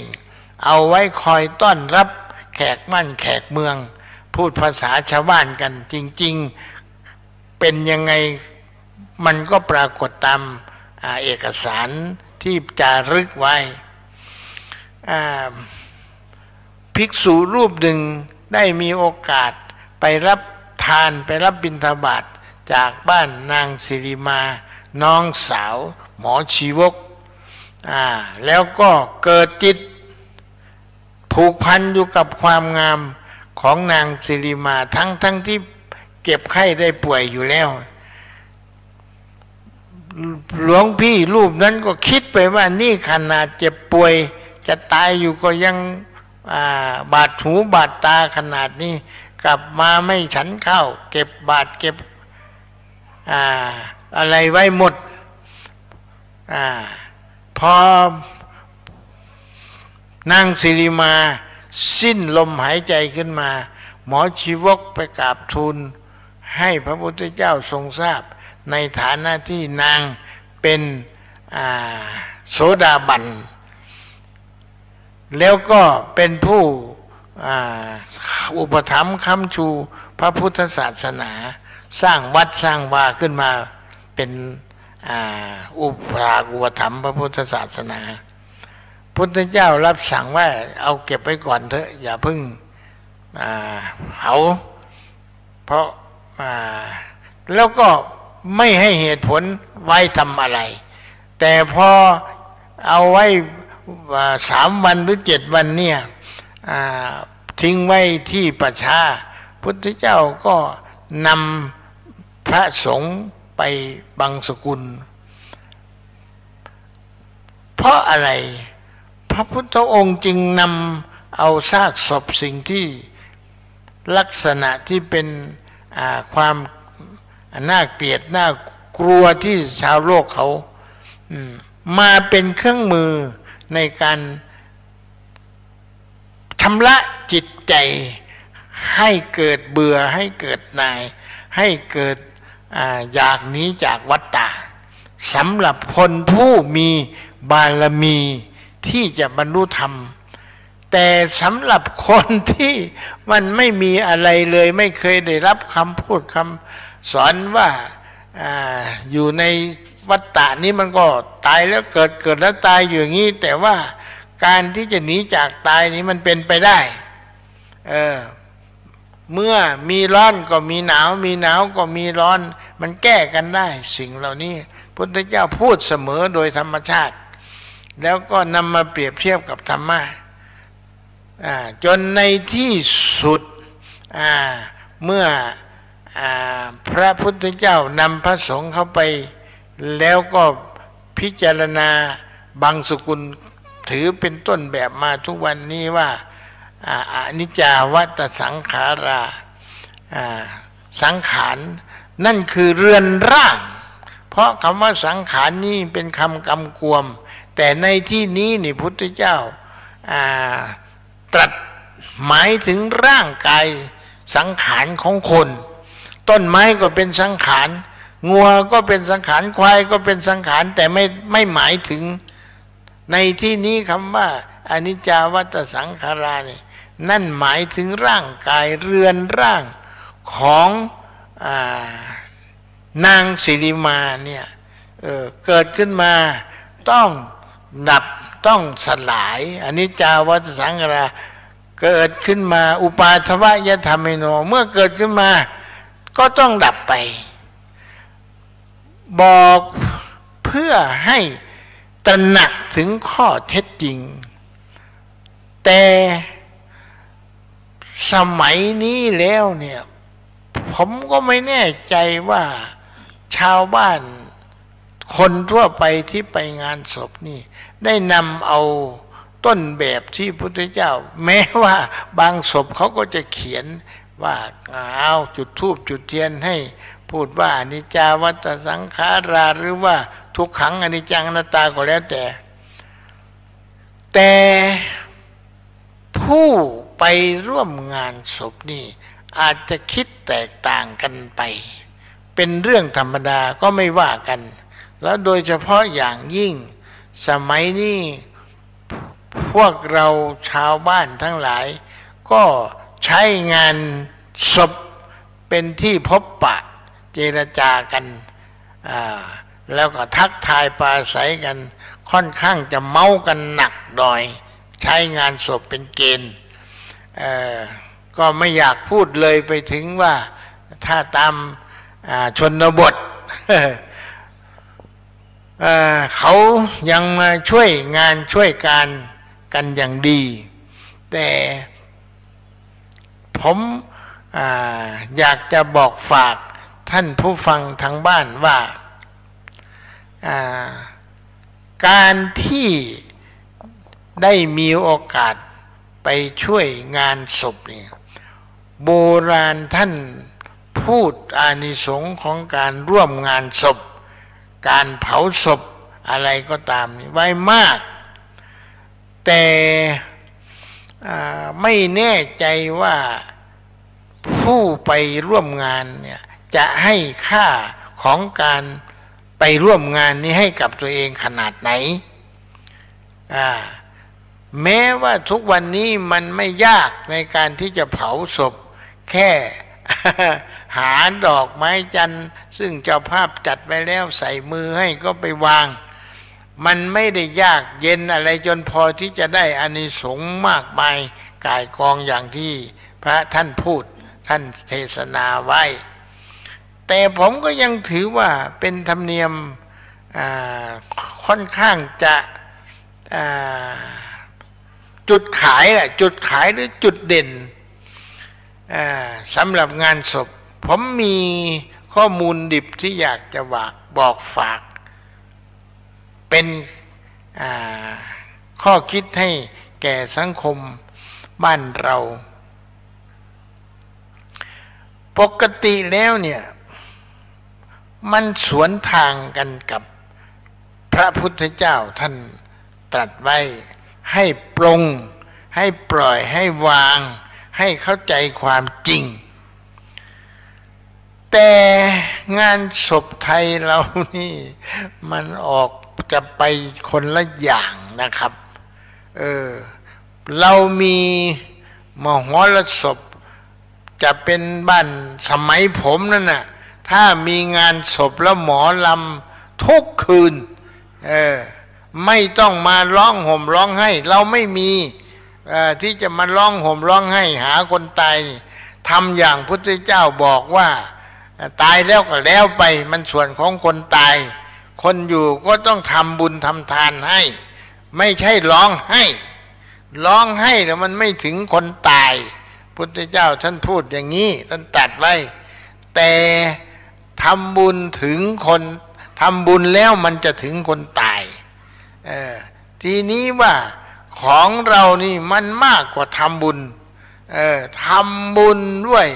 ทำทานทำบุญถวายสงฆ์นะทำทานเอาถวาย ให้ชาวบ้านมาทานข้าวด้วยกันอะไรอย่างเงี้ยแต่ที่ไปไกลกว่านั่นก็คือว่ามหรสพเป็นเรื่องใหญ่โตแล้วก็ยังติดมาอยู่ทุกวันนี้ผมก็คิดว่าอีกสักช่วงครึ่ง100 ปีเนี่ยคงจะหมดละมั้งไอ้ที่ไอ้มหรสพเป่าอันนั้นเนี่ยเพราะเศรษฐกิจมันบังคับโดยปริยายแล้วก็คนสืบทอดมันก็ไม่มีเวลามันก็น้อยยกตัวอย่างง่ายๆเวลาทำศพเมื่อสมัย30 ปีหรือ40 ปีเนี่ยตอนนั้น7 วันก็7 วันเดี๋ยวนี้มันลดน้อยลงมาเหลืออยู่5 วัน3 วันอย่างน้อยก็จะเป็นจะตายยังไงก็ตามจะขอ3 วันก่อนเพราะมันทำใจไม่ได้เขาว่าอย่างนั้นเพราะฉะนั้น เวลาของการเก็บศพเนี่ยมันมีเงื่อนไขอยู่หนึ่งตู้เจ้าเป็นคนกำหนดตามประเพณีจะเป็นวันผีวันตายวันศุกร์วันเสาร์อะไรก็เป็นอีกเรื่องหนึ่งแต่เรื่องอีกเรื่องหนึ่งก็คือว่าญาติพี่น้องทำใจไม่ได้วันแล้วแต่ว่าทำใจไม่ได้ขอต่ออีกหน่อย3 วัน 7 วันอะไรเงี้ยส่วนมากแล้วมันก็ขึ้นอยู่กับผู้ไม่ตายเพราะฉะนั้นการที่จะเขียนพินัยกรรมใครก็ตามโดยเฉพาะอย่างยิ่งครูบาอาจารย์ทั้งหลายเขียนบอกไว้ลูกหลานว่าถ้าขาดตายแล้วเนี่ยเอา3 วันพอแล้วนะไม่ต้องไปจัดการอะไรมากแล้วก็ทำให้ง่ายๆเรียบๆแต่คนทำมันไม่ใช่คนสั่งมาคนทำมันเป็นลูกเป็นหลานหรือว่าเป็นลูกศิษย์ลูกหาอยากจะทำอะไรตอบแทนถือว่าเป็นครั้งสุดท้ายมันก็ไม่สนใจคำสั่งแล้วนอกเสียจากผู้ทำศพกับคนสั่งนั้นเข้าใจกันก็ทำตามคำสั่งได้แต่สมัยนี้แล้วนี่ผมเท่าที่เห็นมานี่โอ้มันไปกันใหญ่แล้วถ้าอยากจะให้ผมอนุญาตให้ผมได้บอกฝากไว้หน่อยก็คือว่างานศพทุกวันนี้ว่าแต่ขี้หมูขี้หมาอะไรก็พูดกันภาษาชาวบ้านนะครับมันถ้าไม่ถึง100,000นะมันเผาไม่ได้เลยโดยเฉพาะศพในวัดเนี่ยผมก็เลยว่าเราจะทำยังไงเอาเถอะแม้ว่าจะมีนักวิชาการมาวิเคราะห์วิจัยจัดอะไรก็ตามเถอะมันไม่ได้มันขึ้นอยู่กับคนตายและญาติของคนตายไม่ได้อยู่กับวิชาการว่าทำยังไงจะเอาเงินเอาทองมาให้โรงเรียนหรือว่าสงเคราะห์อะไรดีกว่าจะมากินเหล้าเมายากันก็พูดกันไปอย่างนั้นเนี่ยเพราะเงินเขาพูดง่ายๆเงินเขาพูดดังๆเลยนะพ่อกูอะไรอย่างนี้นะอาจารย์กูหลวงพ่อของกูเนี่ยหมดเท่าไหร่เท่ากันนี่มันเล่นอย่างนี้ไงเพราะฉะนั้นสิ่งที่จะช่วยได้นั่นก็คือการเวลาแล้วก็ความเหมาะสมทางเศรษฐกิจค่าใช้จ่ายการที่จะกำหนดว่า3 วัน 5 วันอะไรอย่างนี้ก็เอาเถอะแต่มันแปลกอยู่ตรงที่ว่าประเทศอื่นเอาอินเดียเขายังทำได้กำหนดได้ฝรั่งเขาก็ทำเขาได้3 วัน 24 ชั่วโมงก็ทำได้ของเรานี่ทั่ว24 ชั่วโมงนี่พูดง่ายๆยังไม่ได้ฉีดศพไม่ได้ฉีดอะไรฟอร์มาลินด้วยซ้ำไปเนี่ยแต่ของอินเดียเขานี่มันแปลกจริงๆว่าเขาทำได้เรานี่ผมมองแล้วมันทำไม่ได้ก็ไม่รู้จะทำยังไงก็คงว่าเอาละบ้านใครบ้านมันเอาไว้แค่นั้นทีนี้ส่วนที่จะให้ผมนึกอะไรก็คงเป็นไปตามพระพุทธเจ้าทีนี้ประเด็นหนึ่งซึ่งมันเกิดขึ้นมาในทางปฏิบัตินั่นคือว่าพระสวดมาติกาบางสกุลเนี่ยเราก็ไปกำหนดว่าถ้าอนิจจาวัตสังขาราเนี่ยแปลว่าสวดให้คนตายถ้าสวดอจิรังวัตยังกายอยู่ปัทวิงอติเสสตินี่แปลว่าสวดให้คืนมาอะไรอย่างเงี้ยมันเป็นการมาอะไรมาสืบต่อชะตาชีวิตให้แก่ผู้ตายมันก็ไปกันอีกเอาละพูดมามากแล้วมันก็มีทั้งข้อขัดแย้งแต่ผมไม่เรียกว่าขัดแย้งอาจารย์ดร.บุญครับครับผมช่วยกรุณาสรุปว่าการไปในงานศพนั้นได้อานิสงส์อะไรบ้างสั้นๆครับอานิสงส์นี่ ถ้าไปเฉยๆเนี่ยมันก็จะไม่ได้อะไรนะได้เฉพาะความคิดว่าโอ้คนอื่นเขาไปก่อนเราจะต้องตามไปนี่ถ้าสำหรับคนคิดแต่ถ้าไปทานไปทำบุญหาแล้วก็ไปช่วยงานช่วยการงานศพนี่ก็จะได้อานิสงส์ทำให้เราไปดีสุขติเป็นหลักเพราะมีกุศลจิตต่องานการจากไปของคนอื่นถ้าจะพูดโบราณท่านก็ตามพระท่านก็เทศอยู่ตลอดเวลาอานิสงส์งานศพไปช่วยงานศพจะได้บุญได้กุศลกี่กับกี่กันก็นักหนาเรื่องนี้นะแต่ว่าสำคัญอยู่ที่ว่าผู้ไปนี่จะได้ปฏิบัติตามสิ่งที่พระท่านเทศนาสั่งสอนมาบ้างหรือเปล่าอันนี้ก็เป็นสิ่งที่เงื่อนไขแต่ยังไงก็ตามเถอะการไปนี่ก็ถือว่าเป็นการให้ความร่วมมือการให้ความร่วมมือนั่นก็คือการช่วยงานช่วยการกันไปเป็นกำลังใจกันไปเห็นหน้าอันกันทำให้เจ้าของงานศพนี่หายเจ็บหายปวดในจิตในใจได้มากขึ้นก็ถือว่าเป็นการดีแต่ยังไงก็ตามเถอะแม้จะไม่เห็นเป็นรูปธรรมอานิสงส์นะแต่การไปร่วมงานถือว่าเป็นความดีในทางสังคมเป็นความชอบธรรมเป็นวัฒนธรรมที่เราจะต้องไปกันอยู่แล้วอันนี้ก็ถือว่าเป็นสิ่งดีงามผมอยากจะอนุญาตให้พูดอีกสักนิดหนึ่งหน่อยก็คือว่าทางต่างชนบทเนี่ยเขายังให้ความร่วมมือกันดีมากนะครับแต่ก่อนนั้นอาหารการกินนี่ไม่ต้องมีผู้มารับเหมารับจ้างช่วยกันหมดล้างถ้วยล้างชามแต่เดี๋ยวนี้มันเริ่มเข้ามาแล้ว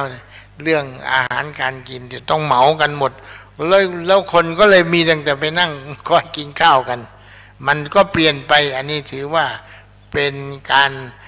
ปรับเปลี่ยนของสังคมอยู่ดีนะอันนี้ก็พอขออนุญาต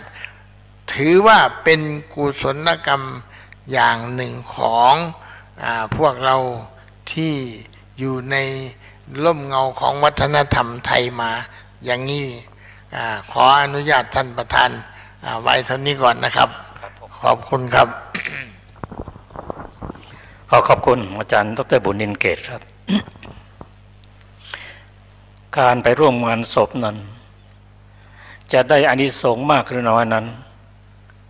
อยู่ที่ความเข้าใจแต่ที่เห็นกันอยู่นั้นก็คือเห็นงานศพแล้วก็ปรงสังเวชน้อมสิ่งที่เราเห็นนั้นคือผู้ตายนั้นเข้ามาว่าวันหนึ่งเราก็จะได้เป็นอย่างนั้นเกิดความสังเวชใจเมื่อเกิดความสังเวชใจแล้วก็เราจะลดโลภะโทสะโมหะลงโดยเฉพาะเห็นชัดว่าโอ้คนที่ท่านเสียชีวิตนั้นเป็นคนร่ำรวยเป็นเศรษฐีแต่ตายแล้วท่านเอาเงินไปได้ไม่ได้เอาทรัพย์สมบัติไปไม่ได้เลยจะมีที่ดินมีอะไรก็ตามต้องพรากจากสิ่งที่รักเนี่ยเราก็น้อมมาว่าถ้าเรายังโลภโมโทสันไม่รู้จักพักจากผ่อนนั้นทรัพย์สมบัติที่เราได้นั้นก็เอาไปไม่ได้เลยเมื่อตายไปแล้ว และเราก็จะต้องตายอย่างนี้แม้ผู้ที่มียศถาบรรณาศักดิ์ตำแหน่งต่างๆก็เอาไปไม่ได้น้อมมาหาตัวเองเพื่อเราจะได้ลดโลภะลงลดทิฏฐิลงตอนที่ยังมีชีวิตอยู่นั้นถ้าเรามีทิฏฐิว่าเรายังเป็นนั้นอย่างนี้นะตายแล้วก็เอาไปไม่ได้ประการที่สองนั้นในไปงานศพนั้นจะได้นิสงส์มากขึ้นก็คือด้วยการฟังธรรมและพระสงฆ์องค์เจ้าท่านเข้าใจแสดงธรรมให้เห็นของเป็นอนิจจังทุกขังอนัตตาแล้วก็ประโยชน์ที่ได้ก็จะเยอะ แต่ถ้าพระสงฆ์ท่านแสดงธรรมมีประโยชน์เราไปนั่งคุยกันประโยชน์ก็ได้น้อย ประการต่อมา ได้ฟังธรรมะอันลึกซึ้งซึ่งถ้าเข้าใจแล้วก็จะได้ประโยชน์มากนั่นคือบทสวดบังสุกุลที่อาจารย์ดร.บุญท่านเพิ่งกล่าวว่าภาษาบาลีท่านกล่าวว่าอนิจจาวัตตสังขาราอุปทะวยธรรมิโนอุปัชชิตวานิรุชันติเตสังวูปัสสโมสุโขถ้าเราเข้าใจนี้เป็นพุทธพจน์เป็นคำกล่าวที่เราได้ฟังได้อ่านว่าแม้แต่พรหมแม้แต่พระอินทร์ท่านก็นำคำกล่าวนี้มากล่าวในการที่ได้ไปเห็นพระพุทธเจ้าเสด็จดับขันธ์ปรินิพพานไปแล้วคำว่าอนิจจาวัตตสังขารานั้นสังขารทั้งหลายไม่เที่ยงหนอคำว่าสังขารนั้นในที่นี้หมายถึงชีวิตและร่างกายสังขารนั้นแปลได้หลายในอุบัติขึ้นเกิดขึ้นแล้วมีเป็นคนขึ้นแล้วก็เสื่อมไปเป็นธรรมดามีแก่มีเจ็บอาพาธแล้วก็ดับไปในที่สุดการเข้าไประงับสังขารระงับด้วยอะไรระงับด้วยปัญญาที่ได้ศึกษาถึงความเป็นอนิจจังทุกขังอนัตตาระงับได้ด้วยการเจริญวิปัสสนาจนถึงระดับพระอรหันต์นั่นแหละจึงจะเป็นความสงบสุขเพราะฉะนั้นบทสวดบังสุกุลนี้เริ่มต้นแต่เป็นปุถุชนไปจนถึงพระอรหันต์อันนี้เป็นประโยชน์ที่เราได้รับส่วนอื่นๆนั้นการไปร่วมงานศพการช่วยงานศพนั้นได้อานิสงส์แต่จะอานิสงส์มากขึ้นก็อยู่ที่ความเข้าใจเช่นตั้งความปรารถนาว่าเราไปงานศพเราไปช่วยงานศพนั้นขอให้ข้าพระองค์ได้เห็นความจริงได้เห็นธรรมะของพระองค์และนำคำที่คำสวดประสูตินั้นมาศึกษาให้เข้าใจพิจารณาและน้อมปฏิบัติโดยเฉพาะการเจริญสติปัฏฐาน4นั้นเพราะอะไร น้องตรัสว่า ภิกษุทั้งหลาย มีทางเดียวเท่านั้นที่จะทำให้หมู่สัตว์สะอาดหมดจดบรรเทาเสียซึ่งความเศร้าโศกรำพันความดับเสียซึ่งทุกข์โทมนัสและเข้าสู่ความเป็นอริยบุคคลนั่นคือการเจริญสติปัฏฐาน4เราต้องน้อมเข้ามาอย่างนี้ท่านผู้ฟังที่เคารพครับอันนี้เป็นคำกล่าวที่เราได้ฟังบ่อยๆขอให้ทำอย่างต่อเนื่อง ทุกครั้งถ้าเราไปงานศพนั้นเราเกิดสลดใจน้อมเข้ามาหาตัวเองเสร็จแล้วไม่นานเราก็ลืมยังมีโลภะอย่างเดิมยังสั่งสมอย่างเดิมไม่สร้างบุญสร้างกุศลโดยเฉพาะงานศพนั้นถ้าเราได้ศึกษาแล้วว่าเป็นการจากไปจะไปสู่สุขคติหรือทุกขตินั้นขึ้นอยู่กับการกระทำของคนในขณะที่ยังมีชีวิตอยู่ เท่านั้นเอง นอกจากนั้นเรายังต้องมาศึกษาเกี่ยวกับคนเฒ่าคนแก่ที่เขาตั้งอะไรเรียกว่าตั้งข้อพิจารณาเช่นตุงสำหางหมายถึงอะไรหรือบางทีตั้งกล่าวว่าอะไรเอ่ย4 คนหาม3 คนแห่1 คนนั่งแคร่2 คนพาไปอันนี้ก็เป็นข้อคิดที่เราจะต้องนำมาศึกษาพยายามให้เข้าถึงแก่นแท้ของพระธรรมคำสอนให้ได้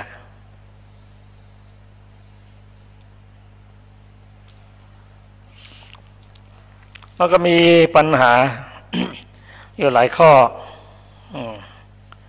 ก็ได้กรุณาอ่านแล้วก็ช่วยตอบให้ด้วยคำถามข้อที่ 1 ว่าการสวดงานศพมีผลอย่างไรดีต่อผู้ตายและมีประโยชน์ต่อผู้มีชีวิตอันนี้ข้อที่ 1ข้อที่ 2งานศพที่มีการละเล่นเช่นเล่นการพนันหรือแสดงดนตรีสมควรมีหรือไม่ข้อที่ 3การแต่งหน้าศพเหมือนปิดบังความจริงว่าศพนั้นยังใหม่และสดอยู่เสมอและกำลังนิยมกันอยู่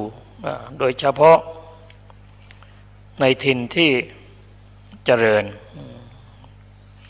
อันนี้ก็เป็นข้อคิดที่เราจะช่วยกันตอบเราจะเริ่มต้นที่อาจารย์ดร.บุญจะตอบข้อไหนปัญหาข้อแรกเอาข้อแรกก่อนแล้วก็ตอบเอาข้อแรกอ่านมาเห็นผมอยากจะพูดเรื่องไม่ต้องทวนผมจำได้แต่จำได้ในบทที่เรื่องมหรสพมันคือเราก็รู้นะครับว่าฝรั่งเขาไม่มีมหรสพที่จะมาเล่นอินเดียซึ่งถือว่าเขาก็ไม่มีแต่จีนเนี่ยหนักทีนี้ไทยเรานี่ก็หยอกที่ไหนทีนี้มามีคำถามมาแล้วเราจะเอายังไงเนี่ยผมว่าของเรานี่โขนหน้าศพนี่ไม่ใช่เบาๆนะครับไม่ใช่ถูกๆนะแต่เล่นโขนหน้าไฟเนี่ยเกี่ยมไม่เถอะแสนน่ะ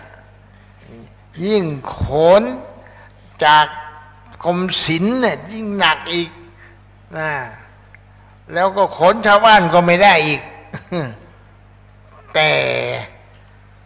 ความพึงพอใจของเจ้าภาพเป็นสิ่งที่เราจะต้องเคารพเขาเพราะอะไรเพราะเขาจ่ายเองไม่ได้ทำให้คนอื่นเดือดร้อนทีนี้ทั้งที่เราเห็นแล้วนี่ว่ามันไม่เป็นประโยชน์นะพูดภาษาชาวบ้านก็แล้วกันแต่ความไม่เป็นประโยชน์มันเป็นความคิดของเรานะครับเราเอาความคิดเราไปแทนไปตอบเขาเองเขาไม่ถามให้ตอบเราก็ไปตอบเอาทีนี้สิ่งที่มันชัดเจนออกมาก็คือว่าแม้กระทั่งวันเผาเนี่ยมันตายวัน นี่มันเผาพรุ่งนี้ไม่ได้เพราะอะไรเพราะธรรมเนียมมันไม่มีถ้าขืนไปเผาก็เดือดร้อนชาวบ้านตัวเนี้ยมันบังคับให้ค่าใช้จ่ายถ้าสมมุติว่าจะไปนอนเฝ้าศพเฉยๆนี่ผมก็เดิน มันเป็นไปไม่ได้เขาบอกว่าทางอีสานเขาเรียกว่าต้องมีหมอลำมาเป็นเพื่อนพูดง่ายๆเมื่อนอกจากหมอลำแล้วมันก็มีพวกโบกไพ่พวกอันนี้มันเป็นเขาถือว่าเป็นเพื่อนเขาไม่ได้คิดอย่างอื่นไม่ได้ตั้งใจว่าจะมาหาเงินหาทองสมัยก่อนนะสมัยผมเขาไม่มีแต่ว่าสมัยนี้มันคนละสมัยแล้วไปว่ากันสมัยนี้มันเจ้ามือมันนักที่นี่ตำรวจก็เข้มนะแล้วก็เจ้าภาพก็เข้มก็รู้สึกจะหมดไปละไม่ค่อยมีเท่าไหร่แต่สิ่งที่เราจะมาบอกว่าเอาหรือไม่เอานี่แม่มันพูดยากเพราะมันเป็นแนวโน้มเอียงของสังคมภาษานี่เขาเรียกว่าโซเชียลนอร์มมันไปฟันธงไม่ได้จะไปเอาอะไรมาใส่ก็ยากอันนี้ผมอยากจะฝากไว้ว่าอย่าไปพึ่งฟันธงมันตายเองพูดง่ายๆพวกนี้ไม่นานหรอกมันก็ตายเอาละครับอาจารย์ดร.บุญครับวันนี้เดี๋ยวขอตอบชัดเจนหน่อยว่าคำถามที่หนึ่งนั่นนะเขาถามว่าการสวดศพนี้มีผลอย่างไรดีต่อผู้ตายและต่อผู้ที่มีชีวิตอย่างไรคำถามนี้นะครับผมจะถามว่าดีต่อผู้ตายอย่างไรแล้วก็ดีต่อผู้ไม่ตายอย่างไงเอาอย่างนี้สองอย่างเนี่ยถ้าจะพูดตามหลักแล้วสำหรับผู้ตายนะมันพูดยากถ้าจะไปบอกว่าคนตายแล้วมันฟังอะไรแต่คนตายในความหมายของผมนี่มันตายแต่ร่างกายนะตัวคนมันยังอยู่ตัวจิตมันยังอยู่ตัวชีวิตวิญญาณมันยังอยู่ถ้ามันไม่อยู่แล้วจะไปกวดน้ำหาใครถ้าจะพูดกันนะเอาตาไม่เห็นมาแต่คนเขาเห็นว่านายแดงเนี่ยมันยังมานั่งฟังเทศตัวเจ้าอยู่อย่างเงี้ยมันตอบยากแต่ยังไงก็ตามเถอะนะครับผมถือว่าคำว่าประเพณีวัฒนธรรมนั้นนะมันแปลว่าสิ่งดีงามที่สังคมคัดเลือกไว้ถ้ามันไม่ดีไม่งามไม่ให้ค่าอะไรทั้งร่างกายและจิตใจเลยเขาไม่เอาไว้เหมือนกับร้านอาหารถ้ามันไม่อร่อยตามที่ประกาศโฆษณานะไม่มีใครไปกินฉันใดก็ดีงานนี้สำหรับผู้ตายล่ะนะครับผมก็ยังเชื่ออยู่นะว่าคนตายมันยังคอยอยู่นะมาก็ไม่ได้ว่าหรอกลูกหลานไปเคาะหีบนั่นนะมันเคาะอันซากศพอันนั้นก็ไม่ว่าแต่จิตมันไม่ได้เคาะซากศพเลยมันจิตบอกกับพ่อมันว่าไงมันไม่ได้บอกว่าซากศพพ่อนะมันกินข้าวเถอะนะมันว่าอย่างนั้นนะเพราะนั้นจิตของผู้สื่อเนี่ยมันเป็นอย่างนี้แม้กระทั่งจุดธูปเทียนก็ไม่ได้ว่าเผาไม่พ่อมันบอกขอบูชาพ่อเด้อว่าอย่างนั้นเนี่ยเพราะฉะนั้นสำหรับผู้ตายแล้วนะก่อนจะตายก็ยังทำบุญทำทานหรือว่าเป็นคนดีของสังคมอยู่มันก็ดีไปไอ้ก่อนที่จะไม่ตายนี่ผมก็เคยเก็บข้อมูลอยู่นี่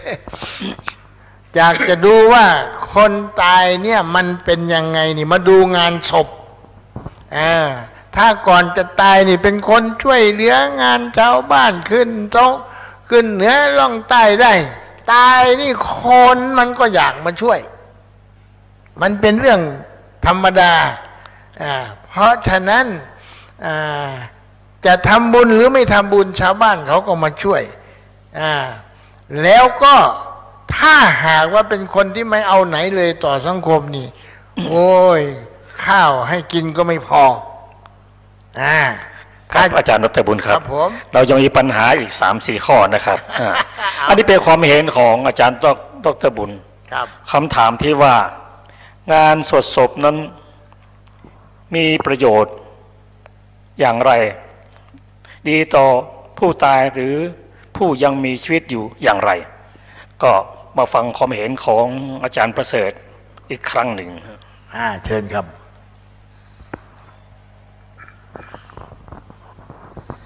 ครับขอบคุณครับก็พูดถึงงานศพเนี่ยนะครับทุกคนก็จะต้องตายเหมือนกันนะครับแต่เท่าที่ผมดูงานศพแล้วเนี่ยผู้ตายกับผู้ที่ไปงานศพเนี่ยจะได้อะไรข้อที่หนึ่งก็คือผู้ที่ไปงานศพเนี่ยจะได้ทำทานครับ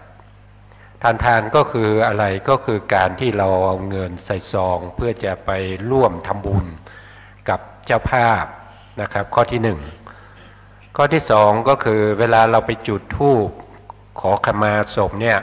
เราก็จะมีการนึกถึงว่ากายกัมมังวจีกัมมังมโนกัมมังอโหสิกรรมก็คือมีการคล้ายๆเป็นอันนี้ข้อนี้ก็คือภาวนานั่นเองนะครับว่าถ้ายังมี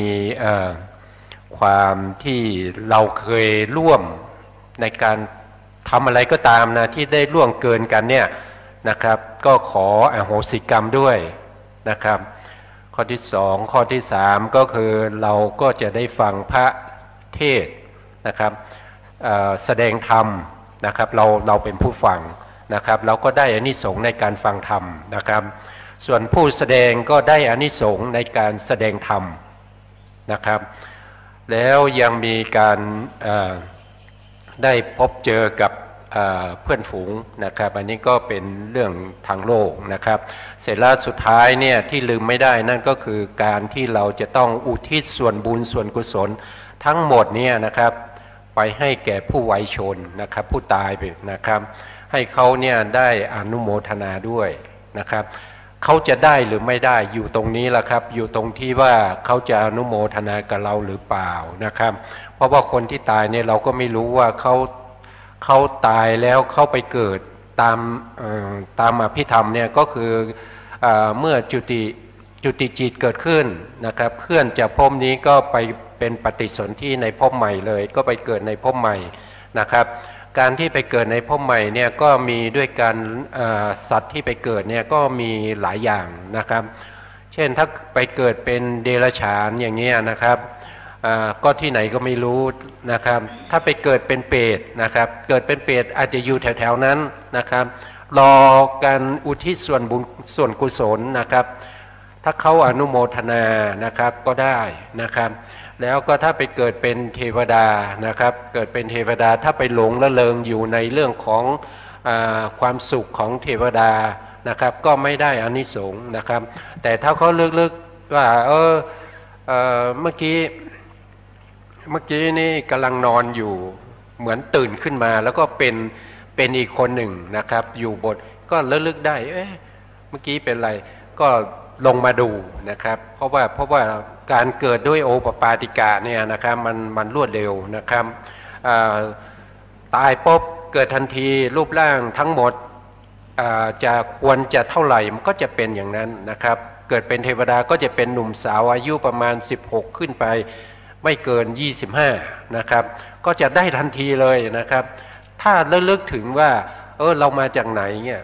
นะครับก็สามารถที่จะระลึกได้เพราะว่าเทวดานี่เกิดด้วยโอปาติกะนะครับไม่ใช่เหมือนกับมนุษย์นะมนุษย์นี่ต้องไปนอนอยู่ในครรภ์อีกตั้ง 8-9 เดือนไปนอนอยู่ในครรภ์ 8-9 เดือนนี่มันจำอะไรไม่ได้แล้วนะครับคนที่ไปเกิดเป็นเทวดามันไปปุ๊บก็เป็นเทวดาขึ้นมาเลยพอเป็นเทวดามันก็ระลึกได้นะครับเพราะว่าเหตุการณ์ยังเพิ่งผ่านไปเมื่อกี้นี้ก็ลงมานะครับลงมาดูนะครับเขากำลังสวดอภิธรรมกันนะครับเดี๋ยวสุดท้ายเขาก็จะอุทิศส่วนกุศลนะครับก็พลอยยินดีด้วยนะครับเข้ามาส่วนงานศพอดีตตัวเรานะครับตายแล้วอยู่ในโรงนั้นนะครับ ก็ยินดีพลอยยินดีด้วยว่าทุกคนมาฟังเทศฟังธรรมแล้วก็สวดพระพิธรรมนะครับก็จะได้ในการเขาเรียกว่าอนุโมทนานะครับอนุโมทนากุศลอย่างนี้ครับก็คงจะได้ในลักษณะอย่างนี้นะครับถ้าเป็นอย่างอื่นนี่ก็คงยังมองไม่เห็นนะครับครับผมก็ขอขอบคุณอาจารย์ทั้งสองท่านได้ให้ข้อคิดความเห็นเป็นประโยชน์ก็ถ้าจะสรุปแล้วก็การไปงานศพนั้นสิ่งแรกก็คือได้แสดงความเห็นอกเห็นใจซึ่งกันและกันประการที่สองนั้นประโยชน์อย่างยิ่งก็คือได้จัดให้มีการสวดมีการฟังธรรมด้วยเพราะว่าผู้ที่จัดให้มีการฟังธรรมเกิดขึ้นนะได้อานิสงส์ได้ประโยชน์สูงมาทั้งประโยชน์ตนประโยชน์ท่านด้วยนะ เราไปในงานศพนั้นเราเข้าใจก็ได้ทั้งทานศีลสมาธิและปัญญาพิจารณาอยู่ด้วยตามที่ได้เรียนมาอย่างการสวดอภิธรรมการสวดบังสุกุลเช่นนี้เป็นต้นก็เป็นประโยชน์ทั้งสิ้นมาถึงปัญหาข้อที่สองที่ว่าไปงานศพแล้วบางทีเห็นเขาเล่นการพนันมั่งเล่นลิเกดนตรีสมควรจะมีหรือไม่ตอบมา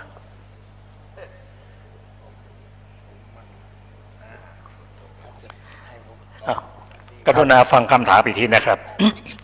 งานศพที่มีการเล่นเช่นการพนันมีการแสดงต่างๆเช่นลิเกดนตรีสมควรจะมีหรือไม่ถ้าจะให้ตอบว่าสมควรหรือไม่สมควรนี่มันยากแต่ถ้าให้ยกตัวอย่างว่ามันเป็นมายังไงเนี่ยชัดเจนว่ามันมีมาแล้วนะแล้วสำคัญที่สุดก็คือว่ามันจะขาดไม่ได้เลยแต่ก่อนหมอลำมีตอนหลังมานี่หนังมาไม่ใช่ธรรมดาเนี่ยหนังก็หนังธรรมดามันไม่ใช่หนังอะไรทำการศึกษานี่ก็ไม่เอาหนังก็จ้างหนังจริงๆเป็นโอ้ที่นี่ถ้าเป็นหมอลำนี่หมอลำจิ๊กก๊อกก็ไม่ได้นะมันต้องโอ้โหทางอีสานเขาเรียกว่าหมอลำมูนู่นที่นี่มันเรียกร้องกันในทีเนี้ยชาวบ้านสมมุติว่าดร.บุญตายฐานะถูกหวยก่อนตายมันก็พอจะมีเงินเขาก็บอกเอาละจะได้ดูหนังละเนี่ยถ้าไม่มีหนังมานี่มันด่ากันตลอดทาง เนี่ยมันสังคมมันไปอย่างนี้แหละทีนี้เรื่องการพนันขันต่อเนี่ยถ้าเป็นยุคผมนั้นแม้จะเป็นหมอลำก็ตามเขามาเพื่อเป็นเพื่อน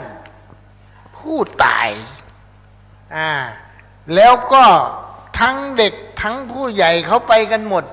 แต่เดี๋ยวนี้งานศพนี่เป็นเรื่องของคนแก่ไม่ใช่งานศพของคนหนุ่มเด็กๆก็ไม่ให้ไปเป็นอย่างนั้นแต่ยุคผมไม่มีเด็กนี่ไป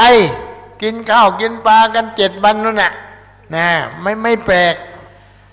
แต่ทีนี้ว่าพอมายุคนี้แล้วสิมันผมว่าไม่ห่วงเขาหรอกเดี๋ยวมันสังคมมันบีบมันเองไม่ต้องไปให้เขาด่าไม่ต้องไปออกวิจัยว่ามันแพงเพราะอะไรเพราะผมเองก็แม้จะไม่ได้ลงไปวิจัยก็ทำงานเชิงวิจัยว่าเอาสมมุติว่างานศพก็ไม่อยากจะอ้างไปถึงว่าศพใครแต่ว่าศพในวัดนี่นะมันถ้าไม่แสนเผาไม่ได้เนี่ยแล้วก็ประเมินแล้วศพหนึ่งเนี่ย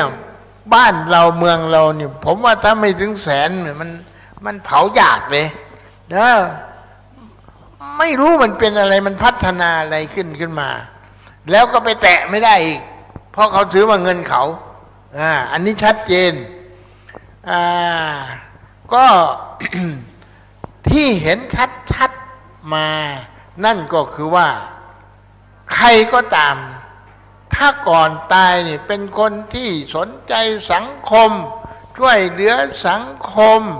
เอาใจเข้าวัดเข้าวาช่วยงานวัดคนก็ไปช่วยงานกันล้นเหลืออาหารการกินเนี่ยมันไม่มีข้อมูลเลยว่าพรุ่งนี้จะมีคนกี่คนมากินข้าวแต่มันพอกินอาหารการกินทำไว้มันจะพอแต่ถ้าคนไม่เข้าวัดเข้าวาไม่ช่วยงานสังคมนี่ทำยังไงมันก็ไม่พอมันเกิดมาอย่างนี้เลยเรื่องอย่างเงี้ยผมก็ให้เวลากับตัวเองในการเก็บข้อมูลอันนี้อยู่พูดง่ายๆว่า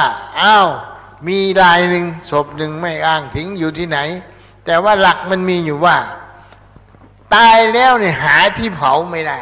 ไปป่าช้าหายาก็ไม่ได้ไปเขาก็ไล่เพราะอะไรเพราะก่อนจะตายเนี่ยคนนี้มันเป็นคนขี้เหล้าเมายาประชดประชันเข้าบ้านเวลาตายมามันก็แม้กระทั่งที่เผาก็ยังหาไม่ได้มันอย่างนี้มันมีมันไม่ตอบปัญหาท่านประธานผมก็รู้แต่ว่าเอามาเป็นตัวอย่างว่ามันเป็นอย่างนี้ทีนี้เรื่องกลุ่มนักวิจัยที่จะมาหาทางลดละปลุกระดมรณรงค์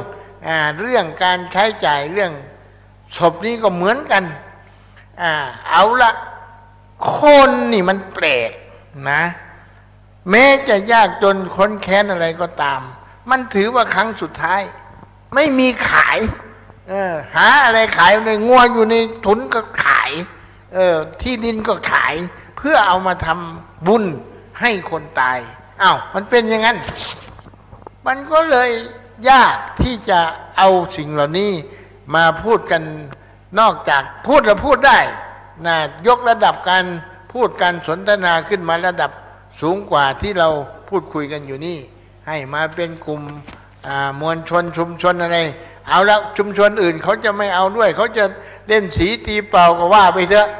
แต่ว่าชุมชนเรานี่เอาไว้แค่นี้อาจารย์ดร.บุญครับคำถามอยู่ว่าควรจะมีหรือไม่ควรหรือไม่ควรเช่น1การเล่นการพนันครับ2การแสดงลิเกและดนตรีสมควรจะมีหรือไม่การพนันทุกรูปแบบนะไม่ต้องห่วงไม่ต้องว่าผมไม่เอาด้วยอยู่แล้วล่ะการพนันทุกรูปแบบได้เสียกันนี่แน่นอนละผมคนหนึ่งละที่ไม่เข้าไปใกล้อยู่ด้วยแต่ว่าการดนตรีสีเปล่านี่เขาไม่ได้มองว่าเป็นการสนุกสนานเนี่ยเขาเอามาบูชาคนตายอย่างสมมติผมเป็นคนชอบหมอลำถ้ามีใครจะเอาดนตรีมานี่ผมไม่ฟังเลยถ้าผมยังไม่ไปไหนผมก็จะคอยฟังแต่หมอลำอย่างเดียว อะไรอย่างงี้ไงเพราะอะไรเพราะผู้เอามาเนี่ยเขาอยากจะให้คนตายฟัง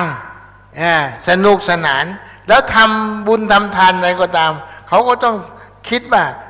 อีตานี่มันชอบอะไรอาหารชอบอะไรเขาก็จะทำชอบผัดก็ผัดเต็มที่ตัวเจ้าฉันไม่หวาดไม่ไหวอะไรอย่างงี้มันเป็นอย่างงี้ไงมันก็เลยยากแก่การที่ขอบคุณครับก็เป็นความเห็นของอาจารย์ดร.บุญซึ่งท่านผู้ฟังจะได้นำมาพิจารณาตามสมควรก็ท่านผู้ฟังจะได้รับฟังความเห็นของอาจารย์ประเสริฐเกี่ยวกับเรื่องนี้โดยเชิญนะครับครับขอบคุณครับก็ถ้าฟังคำถามแล้วก็ตอบง่ายๆนะครับว่าเห็นด้วยหรือไม่นะครับการที่มีการละเล่นต่างๆนะมีดนตรีมีการเล่นการพนันอะไรพวกนี้นะครับก็ตอบว่าไม่เห็นด้วยนะครับ เพราะอะไรก็เพราะว่าหนึ่งเรื่องของการพนันเนี่ยมันเป็นเรื่องที่เป็นอกุศลอยู่แล้วนะเป็นอกุศลการที่เราไปงานศพเนี่ยเราจะไปสร้างกุศลแล้วก็อุทิศให้แก่ผู้ตายนะครับแต่อันนี้เราไปเล่นการพนันเนี่ยมันคนที่เล่นเนี่ยก็เล่นด้วยโลภะนะครับก็อยากได้นะครับมันก็เป็นอกุศลนะครับอกุศลเนี่ยจะไปอุทิศให้ใครก็คงจะไม่รับนะครับแล้วก็การเล่นมีดนตรีอย่างนี้นะครับดนตรีนี่ก็จะมีเสียงดังนะครับไปรบกวนที่ผ้าที่เขากำลังแสดงธรรมนะครับหรือว่าจะในขณะที่กำลังสวดพระอภิธรรมนะครับก็ไม่ดีนะครับแล้วก็การดนตรีเนี่ยคนไปฟังเนี่ยก็โลภะนะครับเป็นโลภะอยู่นะครับเป็นโลภะแต่ถ้าจะเอาคนเยอะๆเนี่ยไม่สนใจเนี่ยเจ้าภาพก็มาด้วยโมหะคือไม่รู้นะครับคือไม่รู้ว่าผู้ที่ตายไปเนี่ยเป็นพ่อเป็นแม่พ่อแม่เนี่ยต้องการส่วนบุญส่วนกุศลนะครับไม่ใช่ต้องการอกุศลแล้วก็บาปนะครับท่านไม่ต้องการอย่างนั้นนะครับท่านต้องการส่วนที่ดีๆนะครับเป็นสิ่งที่ทำให้เราเนี่ยสบายใจทำให้เราเนี่ยได้รับผลที่เป็นความสุขนะครับเพราะฉะนั้นก็ผมเห็นว่าไม่ควรนะครับไม่ควรถ้าจะควรเนี่ยก็คือเรื่องบุญเรื่องกุศลนะครับนะอย่างนี้จะดีกว่านะครับแล้วก็อุทิศให้แก่ผู้ตายไปนะครับผู้ตายก็จะได้อนุโมทนาด้วยนะครับแต่ถ้าเป็นอกุศลเนี่ยส่งไปก็คงไม่มีผู้ตายคนไหนอยากจะรับนะครับอันนี้ก็ตอบแค่นี้ครับครับท่านฟังที่เคารพครับ จากคำถามที่ได้ตั้งกันขึ้นมานั้นหรือถามมานั้นก็ทำให้ผู้ฟังได้รับประโยชน์ได้พิจารณาว่าสิ่งไหนควรไม่ควรเช่นข้อสองนั้นงานศพที่มีการดื่มสุราเล่นการพนันนั้นก็ไม่ควรโดยเฉพาะไม่ควรแก่ผู้ที่ทำการเล่นทำการดื่มนั้นเพราะจะทำให้เกิดมึนเมาแล้วก็ทะเลาะวิวาทกันซึ่งเรื่องนี้ก็เป็นที่น่ายินดีเพราะงานศพเดี๋ยวนี้เขาเริ่มเขียน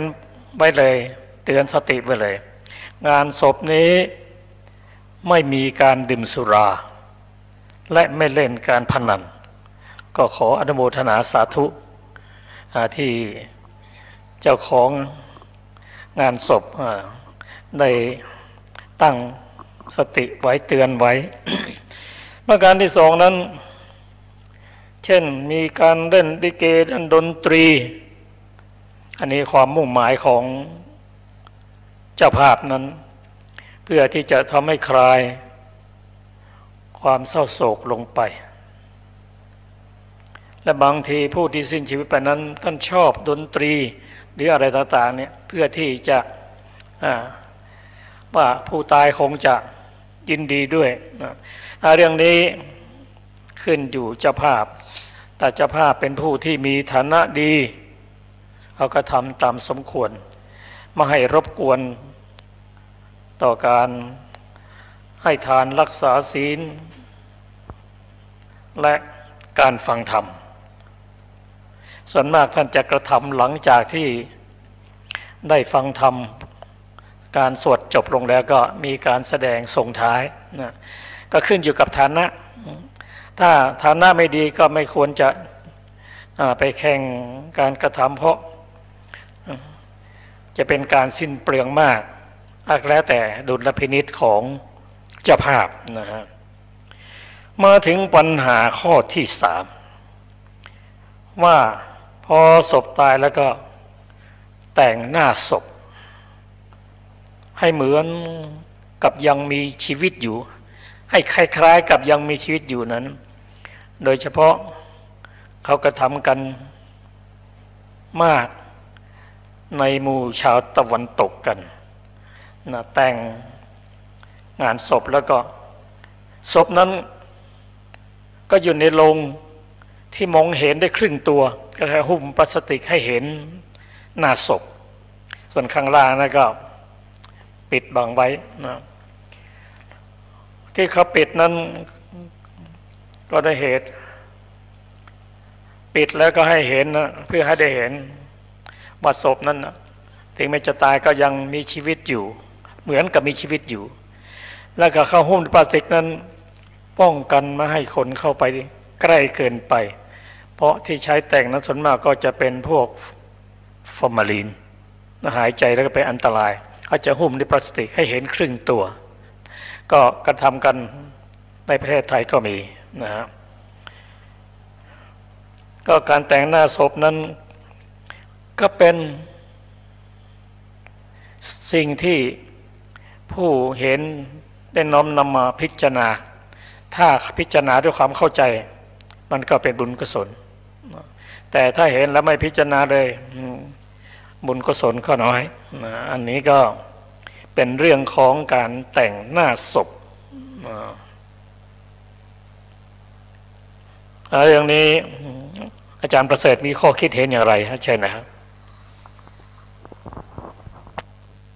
ครับขอบคุณครับก็เรื่องของการแต่งหน้าศพเนี่ย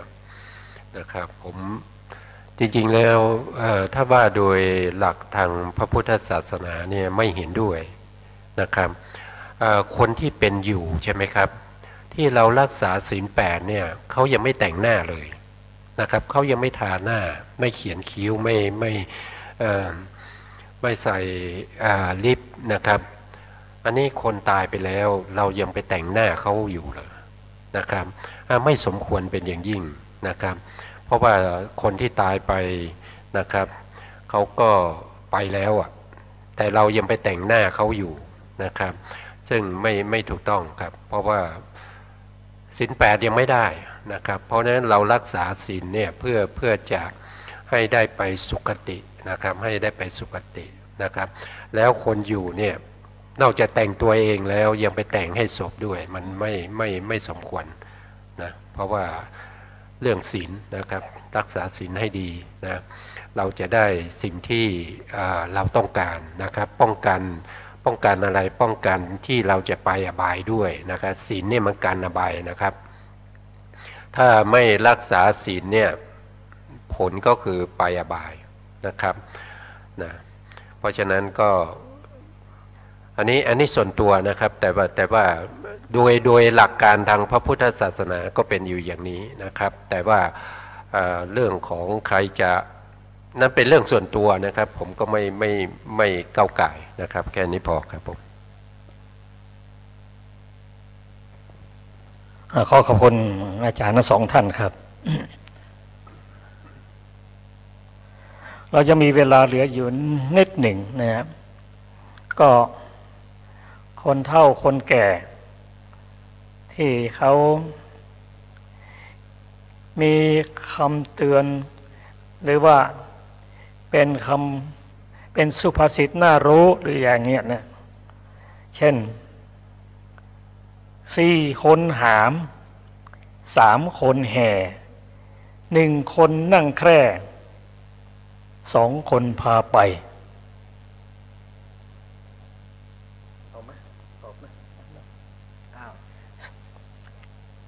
4 คนหาม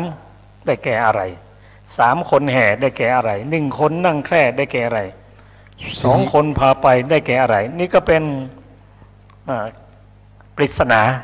ที่น่าคิดเชิญอาจารย์ดร.บุญก็เป็นที่รู้กันถ้าใครชอบไปฟังเทศน์ทุกเจ้า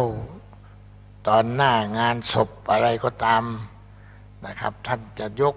คำว่า4 คนหาม3 คนแห่อะไร1 คนนั่งแค่2 คนพาไปสิ่งเหล่านี้น่ะเป็นปริศนาที่รู้กันผมก็ไม่แน่ว่าผมจะตอบได้หมดเพราะมันเป็นปริศนาชอบใจที่คนโบราณเขาเข้าใจผูกคำเหล่านี้ว่าให้พวกเราคิดแต่ฟังแล้วฟังมันคิดหรือเปล่าไม่รู้เนี่ยทุกเจ้าก็พยายาม4 คนหาม เอาธาตุสี่ที่จริงมันต้องขันธ์ห้ามันขาดไปเนี่ยเอามาตั้งแต่ธาตุสี่ดินน้ำไฟลมเขาเรียกว่าสี่คนหามร่างกายของชีวิตนี่สามคนแห่นี่เขาเอาทุกขังอนิจจังอนัตตาไปไม่มีอะไรเหลือแห่กันไปทิ้งหนึ่งคนนั่งแค่ก็คือคนตายที่อยู่บนแคร่คำนี้เนี่ยผมขออนุญาตแทนที่จะบอกว่าอยู่ในหีบนะหีบศพนี่สมัยก่อนคนโบราณคงจะใช้แขกแบบแขกนั่งแคร่เอานอนแคร่ไปเลยไม่ใช่นั่งแคร่นอนแคร่แล้วก็ต่อไปเนี่ยอะไรสองคนหรืออะไรสองคนพระไอ้สองคนอะไรเนาะเนี่ยนะบุญบาปเลยเอาก็ถูกแล้วทั้งบุญทั้งบาปเป็นคนหามเป็นคนแห่พาไปจะเอาไปไหนก็เอาไปตรงนี้นี่สำคัญที่สุดสองคนพาไปเนี่ยในความหมายนี่นะแต่พวกเราเนี่ยจิตสำนึกในเรื่องนี้นี่ได้สัก10%นี่ผมก็ว่าเหลือกินนะตระหนักถึงคำว่าสองคนพาไปนี่ท่านเติมคำว่าสองคนพาไปอีกต่างหากเพราะมันเป็นปริศนาตรงนี้พระท่านพูดย้ำก็ขอฝากไว้เท่านี้นะครับครับผมขอขอบคุณอาจารย์ดร.บุญเนืองเกตท่านได้แก้ปริศนาที่น่าศึกษาอาจารย์ดร.บุญกล่าวว่า4คนหามได้แก่ธาตุดินธาตุน้ำธาตุไฟถล่มเหลือแค่นี้จิตไม่มีแล้ว3คนแห่ได้แก่ความเป็นอนิจจังทุกขังอนัตตา1คนนั่งแคร่ก็คือจิต2คนพาไปก็คือบุญและบาปก็ขอขอบคุณครับท่านผู้ฟังที่เคารพครับรายการศึกษาพระพุทธศาสนาตามพระไตรปิฎกก็จบลงด้วยเวลาขอขอบคุณท่านผู้ฟังที่ติดตามรายการนี้ขอขอบคุณทางสถานีวิทยุเพื่อการศึกษาพระพุทธศาสนาและวัฒนธรรมขอขอบคุณผู้อำนวยการสถานีพระครูวิศวัตรวรกิจโจและขอขอบคุณผู้ร่วมรายการทุกท่านครับแล้วก็ก่อนจบก็ขอแผ่ส่วนบุญส่วนกุศลที่เราได้กระทำมาวันนี้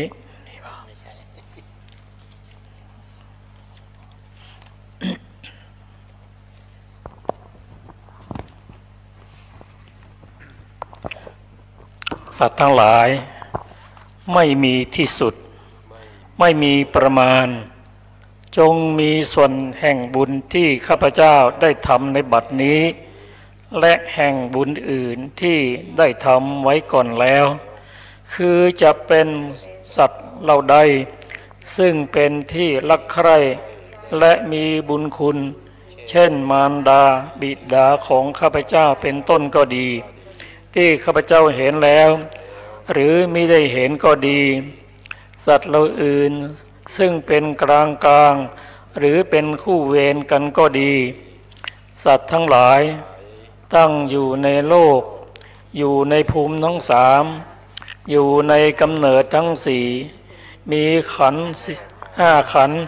มีขันธ์เดียวมีขันธ์4ขันธ์กำลังท่องเที่ยวอยู่ในภพน้อยใหญ่ก็ดีท่านเหล่าใดรู้ส่วนบุญที่ข้าพเจ้าแผ่ให้แล้วขอท่านเหล่านั้นจงอนุโมทนาเองเถิดส่วนท่านเหล่าใดที่ยังไม่รู้ส่วนแห่งบุญนี้ขอเทวดาทั้งหลายได้โปรดบอกท่านเหล่านั้นให้รู้ด้วยเพราะเหตุที่ได้อนุโมทนาส่วนบุญที่ข้าพเจ้าแผ่ให้แล้วขอท่านทั้งหลายจงเป็นผู้ไม่มีเวรอยู่เป็นสุขทุกเมื่อจนถึงพระนิพพานความปรารถนาที่ดีงามของท่านเหล่านั้นจงสำเร็จเถิด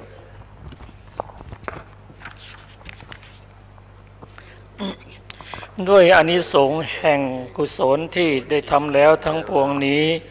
ขอพระศาสนาของพระโลกนาถจงสว่างไสวัยด้วยข้อปฏิบัติมีศีลเป็นต้นอันบริสุทธิ์ขอพระศาสนาของพระสัมมาสัมพุทธเจ้าจงสถิตอยู่ในโลกตลอดกาลนานขอปวงสัตว์จงมีความเคารพในพระพุทธศาสนาเป็นนิจขอฝนจงตกในพื้นปฐพีโดยชอบตามฤดูกาลขอผู้ยินดีในพระสัทธรรมจงปกครองชาวโลกโดยธรรมเทิน